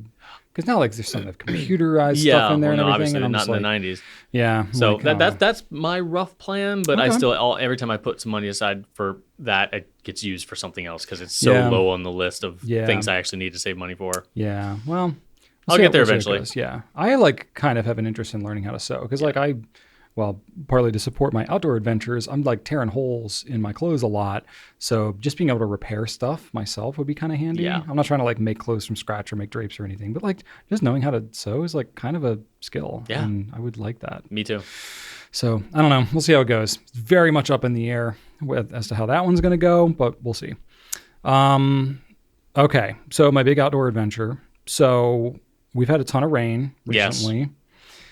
Also just had like a lot of leaves fall and stuff like that. It's very common this time of year, obviously. I have a creek that runs through my property. Yeah, correct. It's just a little runoff creek from like our neighbor's got a pond. Yeah. And it's not huge or anything, but it's just like a little runoff creek there. So it's not huge, but we've had a lot of rain, so it's been flowing pretty good. So I had, of course, adventures where I was like trying to build log bridges and things like that. So Yeah. I built what I felt was a permanent solution with a culvert and Yeah, I remember that. gravel road and all that kind of stuff. The roads held up great. However, we had all this heavy rain, and I realized that the creek had flooded and kind of created a mess. So it like overran the little roads that I had built and all this kind of stuff. Aw. And I thought that it had just like a bunch of crap from the sides of the creek had like flowed down and maybe blocked the culvert pipe or something like that. But no, what actually happened was the part of the creek bed underneath the culvert pipe like eroded out. And so the water had like started flowing under it. the pipe? The pipe then dropped. And Was it like a corrugated pipe or a concrete pipe? yeah, it's like a corrugated, like it's like a plastic, really thick plastic, like ribbed pipe. Yeah. Very durable, but Not corrugated, yeah, Basically, ribbed. That's what, yeah, whatever. yeah. So like the whole thing ended up dropping, and as soon as it dropped, then the water was flowing over the pipe and eroded everything else, and the whole thing just ended up collapsing into the creek. Man. Thankfully, I wasn't like on it or anything like that, but I just noticed, I was like, there's a hole in the middle of that thing. And I looked in, and so I was like, oh my gosh.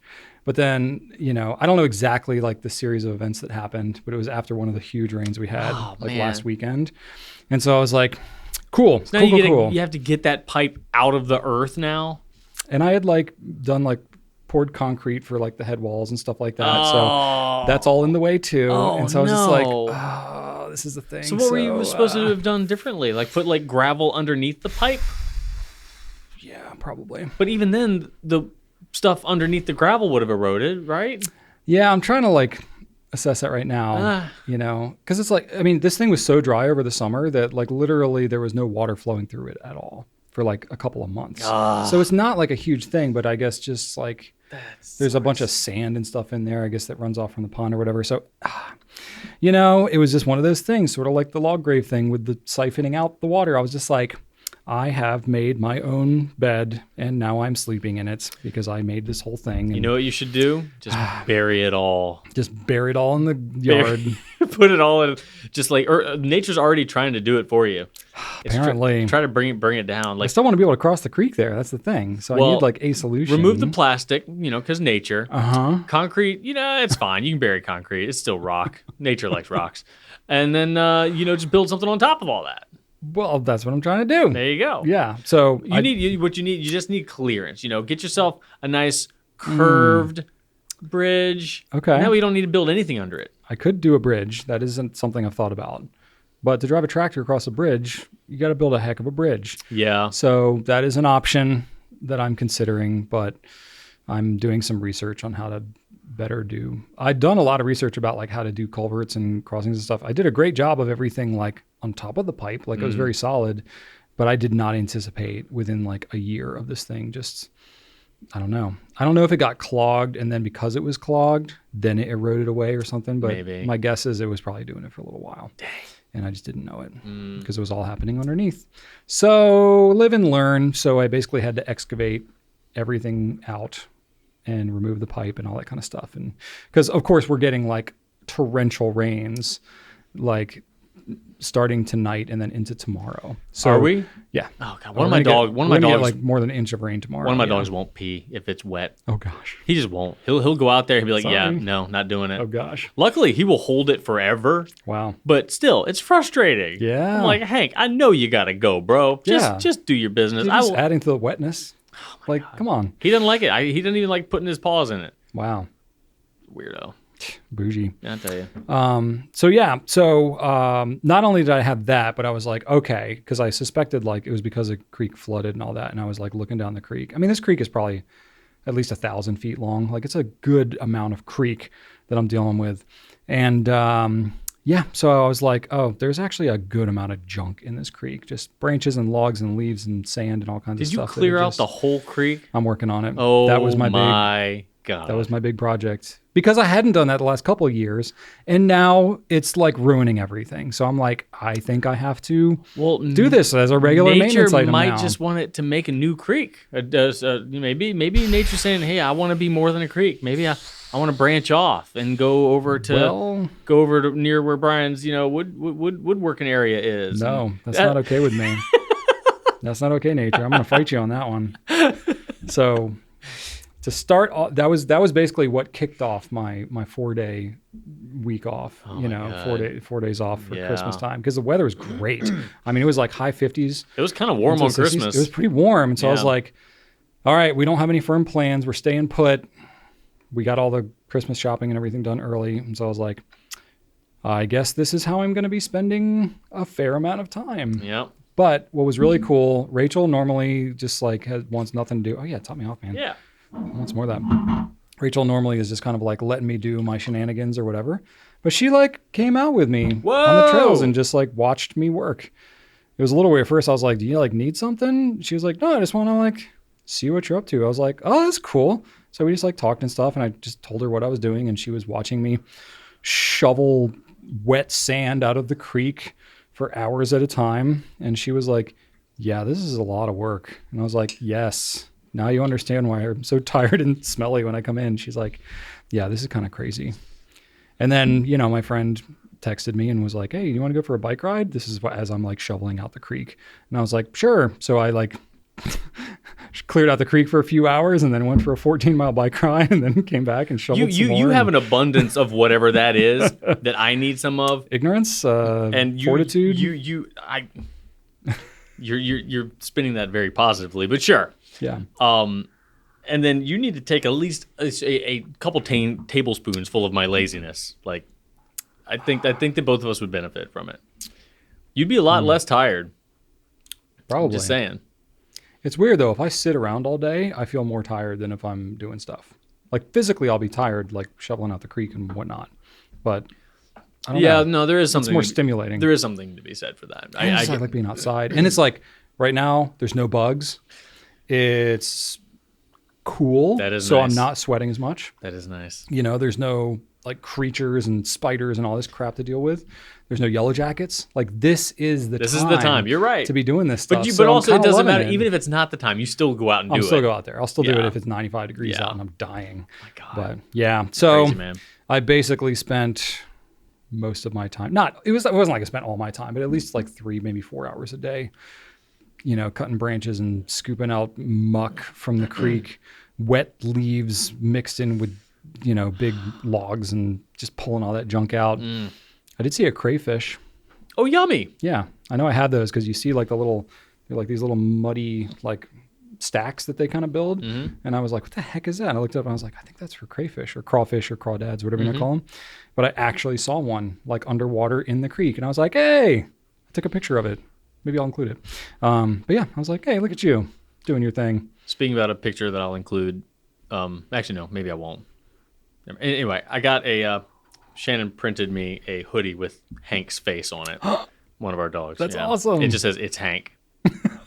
That's awesome. So that's the thing. We said we weren't going to do any pictures today, so I won't do a picture. But anyway, No, we're doing pictures. Why aren't we doing pictures? we said we were going to take it easy. No, I got to do pictures. Okay, we got to do I got some pictures. picture-worthy things here. All right. The hammers, at least. Okay.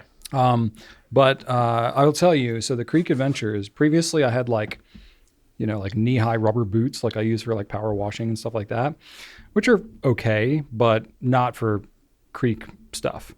So previously I would be like on the ground trying to like dig into the creek and pull stuff up, and it just like would not suffice. So I actually went to Bass Pro Shops and bought some waders.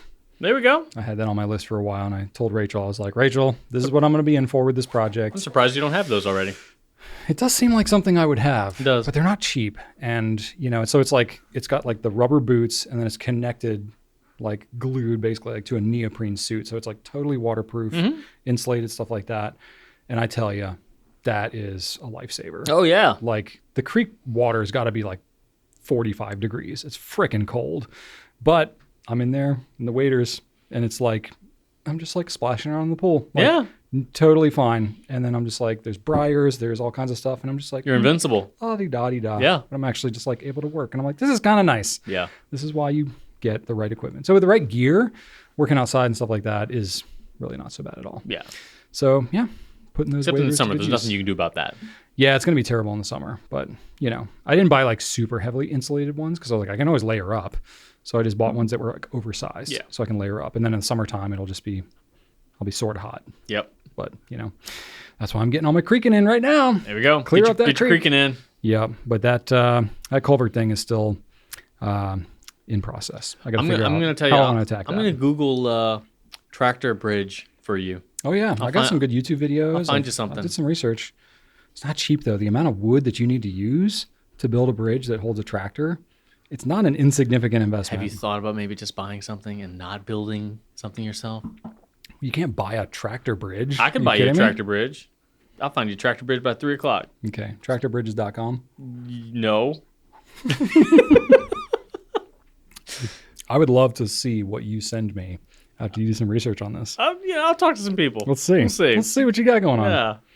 All right. And then, last but not least, I was like, it's the last thing of the year. Oh, boy. You'd already given me a heads up. You were like, most of the comments about what people enjoyed were your shenanigans.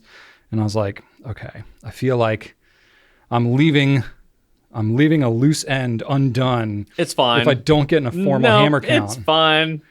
So I got a formal hammer count. I was Oh, out boy. there last night gathering up all my hammers in both my sheds, fishing around in my old boxes of crap that I had from when I was a kid, Putting them in a bucket. and going into my vehicles, going into outdoor toolboxes. Did you that have hammers in your vehicles? I didn't actually. Okay. But I have other tools in my vehicles. Okay.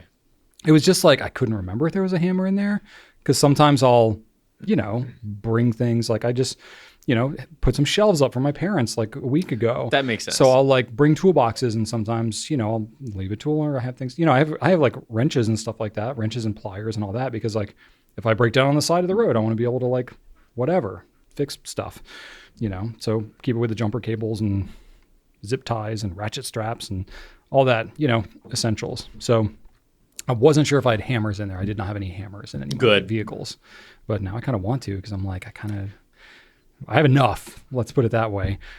So I gathered up all my hammers. Now, to caveat here, these were not any electric or like hydraulic things. Electric hammer? Yeah, I've got like impact hammers and stuff like that. So this is nothing mechanical. These are all just hand tools. Yeah. Hammers. So I got to clarify that first. Why would because- anybody think it's an electric hammer? I don't know because those are Like an the impact thing. drill? Yeah, I've got impact drills. I've got impact. How's that a hammer? That's not a hammer. No, I've got like a hammered like it's like a small jackhammer basically. Oh, really? Yeah, I've got one of those. Because I've had to bust up concrete and I've had to do all kinds of stuff. Oh, okay. And you can swap it out for chisels. You can, so Okay. yeah, that's a thing. Okay. I didn't know there was such thing as a mini jackhammer. Yeah. All right. Fair enough. Okay. Yeah. And they just call those electric hammers? Yeah, or like impact hammers or Because I something know like impact that, drills, which is, it that's like drills and hammers it's at the a bigger same time. version of that, essentially. But it doesn't drill. It just hammers. You can get both, yeah. You can get both. So it spins and The one that punches. you could just got a knob on the top that you can switch. So if you just want to use it as a hammer, you can. But if you need to drill, Okay. So I've used it for like when I've had to drill through like brick or cement or something like that. Like if I need to like run a pipe outside or something like that, and I got to drill through the foundation. You can. It's got a masonry bit, and you can drill. Or if you're just trying to like bust up, concrete or bust up whatever you need to, rocks, stuff like that. It won't spin. It'll just That sounds like go fun. nuts. It's a lot of fun. Yeah, that sounds like I fun. will say. It's Yeah. a lot of fun. So I didn't count any of that. These are just hand hammers, like, Yes. Donkey Kong style. So I gathered them all up and I took a picture. I laid it all out. I'm pretty proud of the picture because I kind of laid out nicely. You're not ashamed of it? No, proud of it. You kidding me? So there it is. Those are all my hammers. The grand count is 35 hammers. 35. I have 35 hammers. I know I have one or two that I couldn't find, but I'm not counting that in the official count. You know what, Brian? These look remarkably varied. Right? I will say that There's definitely some duplicates and some that are like close enough. This is not exactly what I was picturing in my mind. I was picturing more like 40 regular claw hammers. Oh no. They're all over the place. You've got an impressive assortment here. Like I do see some redundancies. There's some redundancies. All right, now these three up here with the orange handles, those are all the same thing. They're not. Yeah, actually. they are. No. They are actually. Two of them are the same because I forgot that I bought one of them. Okay. But one of them is a framing hammer, so it's got a knurled end, and the other one is smooth. Okay. So when you're doing like rough construction, you have the knurled end because it keeps it from slipping off. So if you're like hammering, like doing like deck work and shingles and stuff like that, you want that because it's rough. And if you miss and you dent it with the knurled end, it doesn't really matter as much. But if you're trying to do something a little, more not finish, but a little more finish work, you want the smooth end, not the knurled end. I see. So like there's things like that. There's different weights, there's different lengths, stuff like that. All right, yeah. Some of these I've inherited. And then a lot of them are like mallets and sledgehammers. So yeah, there's a good number of different sizes and shapes and weights. All and right, stuff you like know that. what? This isn't bad. It's not as crazy. No, right? it's not. It's not as I crazy. felt a little better when I laid them all out. Yeah, I was I'm okay. with you. This is not as crazy. I see some intentionality here. Yeah, I don't see some of the mallets, like a couple of them are like, they're called dead blow mallets. So it's like it's almost like got like it's like weighted, like sand inside it or something like that. Yeah. So it's meant to like not bounce as much and stuff like that. It's really good for when you're trying to like hammer together. Like we have some here at work. Oh, I didn't use any work hammers either. This is not Goulet Pens hammers. That's this true. is We've got some hammers Goulet here. family hammers. But the dead blow mallets are great for things like assembling metal shelving, where you've got to like hammer the ends in there because it won't like bounce off and echo as much and stuff. So I don't see the collection of a madman. Yeah, it's all rational. I see the collection of somebody who really likes a wide variety of hammers. Thank you. Yeah. Thank you. I'm going to take back some of the things I said about you. Well, thank you, Drew. I think all the things I've said about you still hold up. Yeah, fair enough. But I did bring a couple hammers in because I wanted to see your raw reaction. Because it's one thing to see a picture of a hammer. It's another thing to get to experience I did see the zombie killer hammer. I brought the zombie killer in. Yeah, I've definitely seen that because one. I remember it had a name. Like when we got it. Like I remember you bringing it in, and it was still in the packaging. It was like the Annihilator or something like that. The name is not engraved on the thing. Yeah. So I don't know what it was officially called. But I brought it in. It says Dead On right here, and it's got like a skull and crossbones thing, and it's got the end. That's the zombie stabbing end. Yep. So this is the hammer, and it's solid steel all the way through. So this thing is. I don't use this that much because, like, it will give you tendonitis. It's like really heavy, so it's like really for just demolition. It's not really ergonomic either. So it's got the hammer end, of course, and it's also got kind of a hook thing. So if you need to like just smash stuff, these like these teeth here, that's made to fit a 2x4. So if you're like deconstructing like studs, like wall studs, you know, that's what that's for. Okay. It's got your claw end. It's got a blade right here, which is apparently for like drywall or something, with a notch maybe for pulling drywall nails out. And then it's got a stabby end for zombie brains. And then it's also got this like hexagonal nut for, I don't know, undoing bolts of some kind or something. And then it's got another little thing, like a blade type thing that you can either like rip nails out Yeah. or cut stuff. So it's a multi-use tool. But Yes, just indeed. feel the weight of that Oh thing. yeah, no, I remember this thing. I mean, if I'm getting attacked by zombies, I'm grabbing that thing because it's gonna hold up. It is, but like it also you're gonna commit a lot of energy to swinging this thing. Yeah, you almost need 2 hands to use this thing because it's Yeah. pretty heavy. Yeah, that's a monster. Truth be told, it wasn't entirely necessary to buy this hammer. No, but you were very excited about it. I may have been influenced by the marketing of it. Yeah, this is. May have been a little bit of ego involved when purchasing that one. It's a pretty cool hammer. There you go. So just to show you the variety of hammers, I brought 2 more. One I brought that's like one of my favorite hammers, just as a go-to. So this is just a little mini sledge. So it's a little 3-pound Oh, that's fun. sledgehammer, It's Mjolnir. Milwaukee. It's got a really nice handle, nice and rubber. This has been put to good use. It's nice and dirty. Yeah. But it's got a smooth side on one end and a knurled side on the other. So depending on what I'm hitting, especially if I'm like trying to like drive rebar into the ground or something like that to like stake out, a foundation for something. So why is the? So would you only use the knurled end when you don't care what your hitting is going to look like? Pretty much. Okay. So like if you're hitting wood, it's going to leave some marks. But if you don't care about leaving marks, exactly. But knurled is better overall. Knurled will do a little better for like. So, for example, if you're trying to drive like rebar into the ground, if you're using the flat end like this, especially if it's like kind of wet and muddy and stuff like that, it's easy to like hit it and have it slip off. And then you're just like wasting energy. Yeah. Or you could slip off and like hit the rebar and with your arm or something. So the knurled end will help to grip it a little better. Or, if it's a little bit muddy, the mud might get into the grooves and then you're still able to make better contact with what you're hitting. So I'll kind of flip it around depending on what I need to use it for. Very nice. But this is nice because like, if I'm not like full on needing like a 12-pound sledge, which is like a lot of effort to slam, this is small enough that I can. Do you have names for any of these? I don't, but I probably could. Sledgy? I don't know. Yeah. But it's like a good thing. It's been, I put that thing through a lot so far and I love it. So I got a couple of mini sledges, but that one is one that is definitely held up. And then the last one is more of a conventional hammer, but I just wanted you to feel the handle on this one. So this is my Estwing. This is a leather wrapped handle. Oh yeah. Which just, it feels so good. I've had a knife that has a leather wrapped handle like this. These are harder to find, but if I can find a leather wrapped handle, it's like, I don't know, it's like the equivalent of having like an ebonite pen where just like you can just like feel the grip. I know, right? Yeah. So that's more of like your traditional, this is a carpenter's hammer. This is a Brian handle for sure. It's pretty thick. Yeah. It's chunky. Now, is there a name for the hammers that have these really thin necks?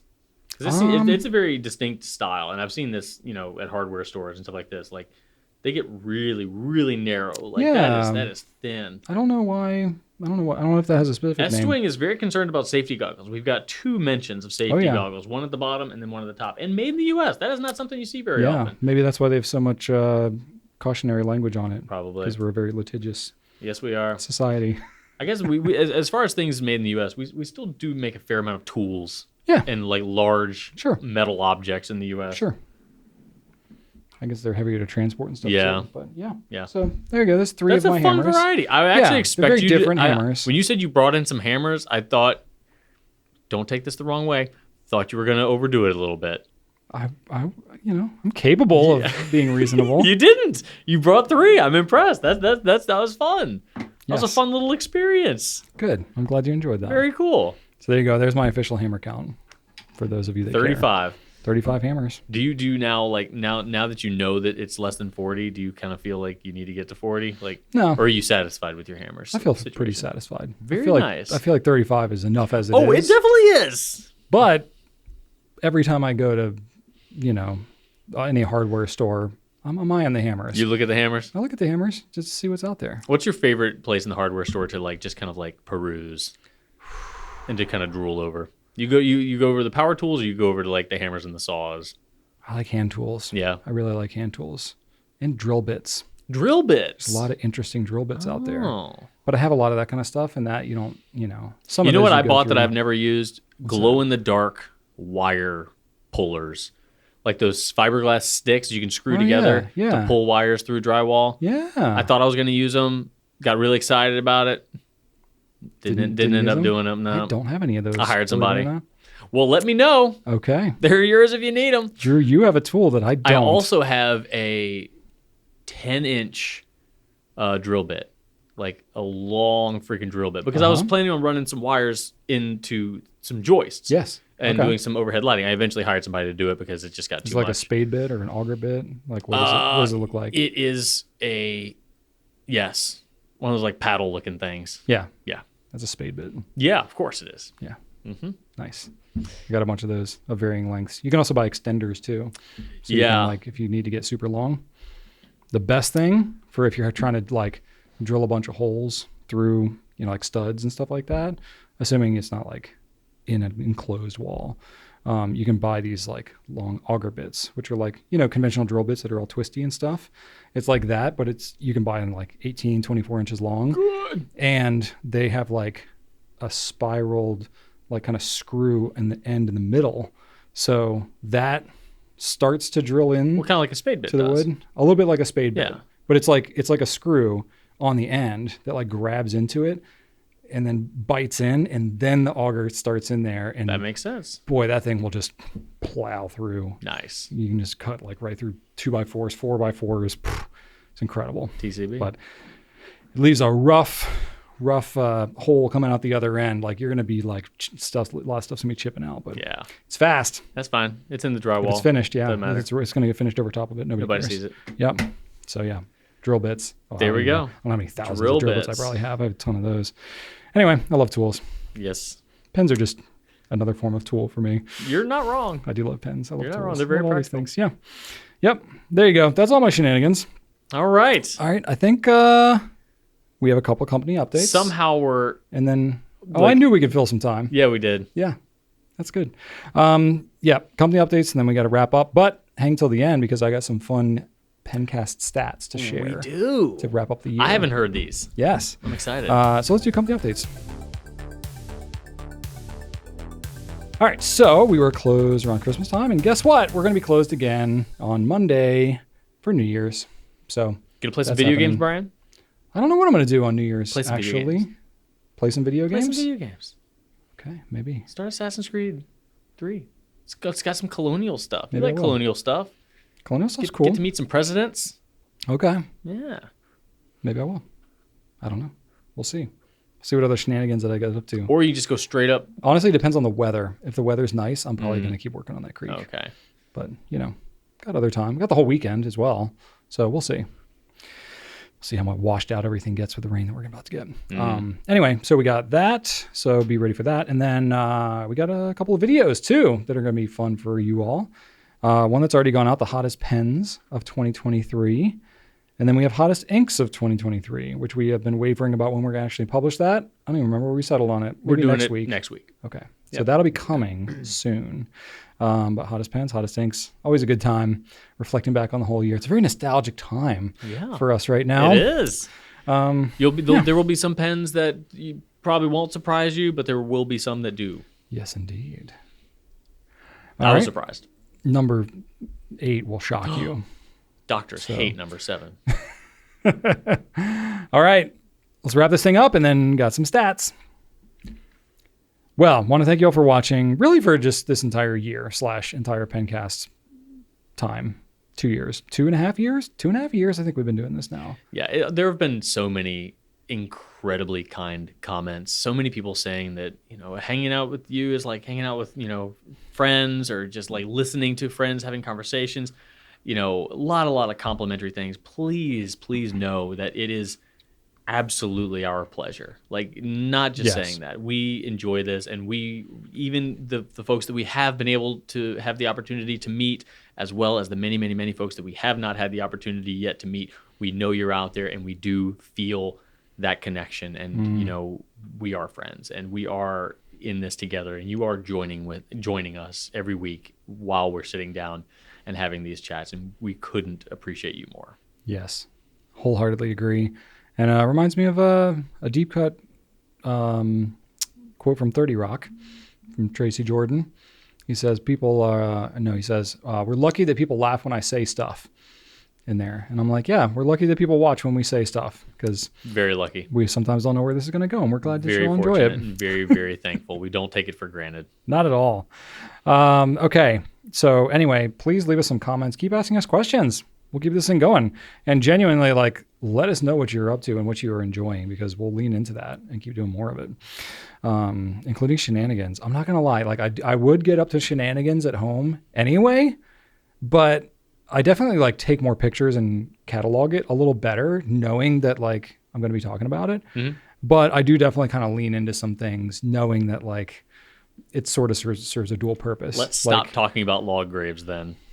Yeah, I don't intend to do any more log graves in the foreseeable future, but I definitely love getting out to some crazy projects. So, you know, keep it coming. I love to hear suggestions and ideas and stuff like that.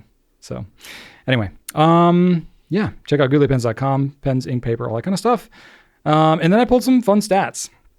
So Drew, you've not seen any of these. Nope. And I pulled the numbers and I massaged them, but like, I'm not a like super great researcher, scientist person. So don't hold me to these super, I won't. like intently, but I feel mostly confident about the numbers that I pulled because I just couldn't like get everything from one place. So I had to like get into Excel, and usually this is where I like start massaging the numbers and Rachel's just like, move. And then she like does it proper.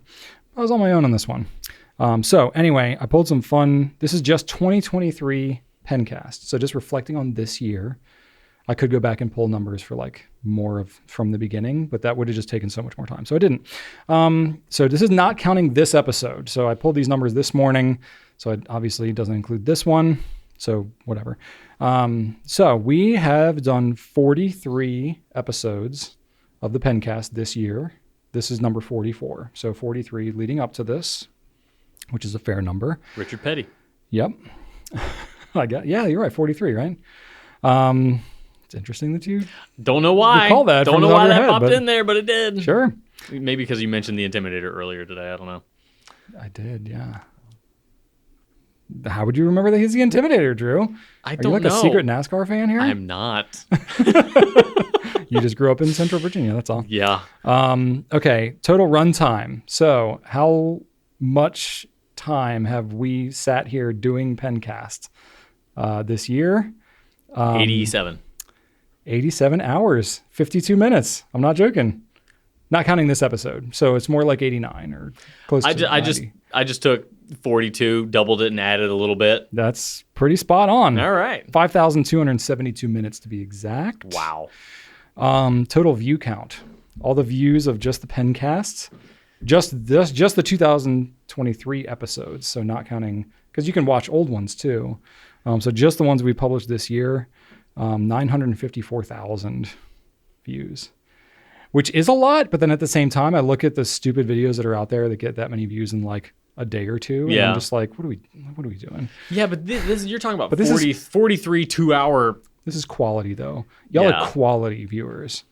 So that's a Yeah. total vanity metric, the whole view count thing, but still interesting. Almost 1 million views on these Pencasts. Total number of comments. I thought this was interesting because we have a very engaged Pencast community. So from all of the Pencasts, 9,854 comments. It's a lot of people talking. It's a lot of engagement. That's fantastic.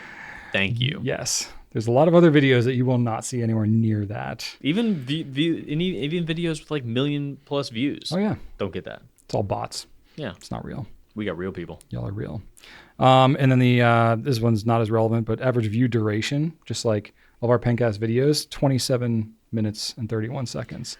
So like of all those 954,000 views, that's the average time that y'all are watching. That's not bad. Like that's including That's that's really including long. people that stop watching after like a minute, right? Oh yeah. It's averaged for everything. If you watch it for 3 seconds and then you jump off. Wait, that's 3 averaged seconds in there. counts? I think for it to count as a view on YouTube, it's 30 seconds. So maybe not. So 3. it's including all from 30 seconds to 2 hours. Yes. And we're still averaging 20 minutes. Yeah. That's not 27 bad. minutes. That's not bad. It's really good. That's really, yeah. Yeah. Wow. Most other YouTubers are like not going to make a video anywhere near this long. No. because it doesn't. I mean, YouTube doesn't favor it necessarily. Yeah. But y'all are awesome, so y'all watch it. We thought about breaking the Pencast out into a different channel because YouTube doesn't necessarily look favorably onto long videos. But I'm glad we didn't, because they eventually added like a whole podcast section that this thing eventually fell into. So it works now. Yep. We know what we're doing. Yeah. YouTube just needs to catch up. That's it. I like that. I like that. Right. It's not true, but I like it. I had one more stat that I forgot to put in here. Total watch time. So do you want to know how much watch time, how much time that we have added to humanity? I like how you say added, not taken away. That's added to humanity. How much have we... Wait, the total duration of all of our videos combined? No, not the duration. This is just actual time real people are watching our pencasts. No. Oh, God. So this is just from our 2023 pencasts. 3 months. No. A month? If you add up all of the watch time hours, it equates to over 65 years of watch time. What? Yeah. 65 years. That's like a whole human life of watch time from this year's pencasts. Wow. Yeah. Isn't that cool? Just this year? Yeah. Good Lord. And not even that's just from this year, from this year's pencasts. This isn't counting older pencasts that people might also have watched this year. Gracious. So I could go back and pull, I would just have to parse out so much more data.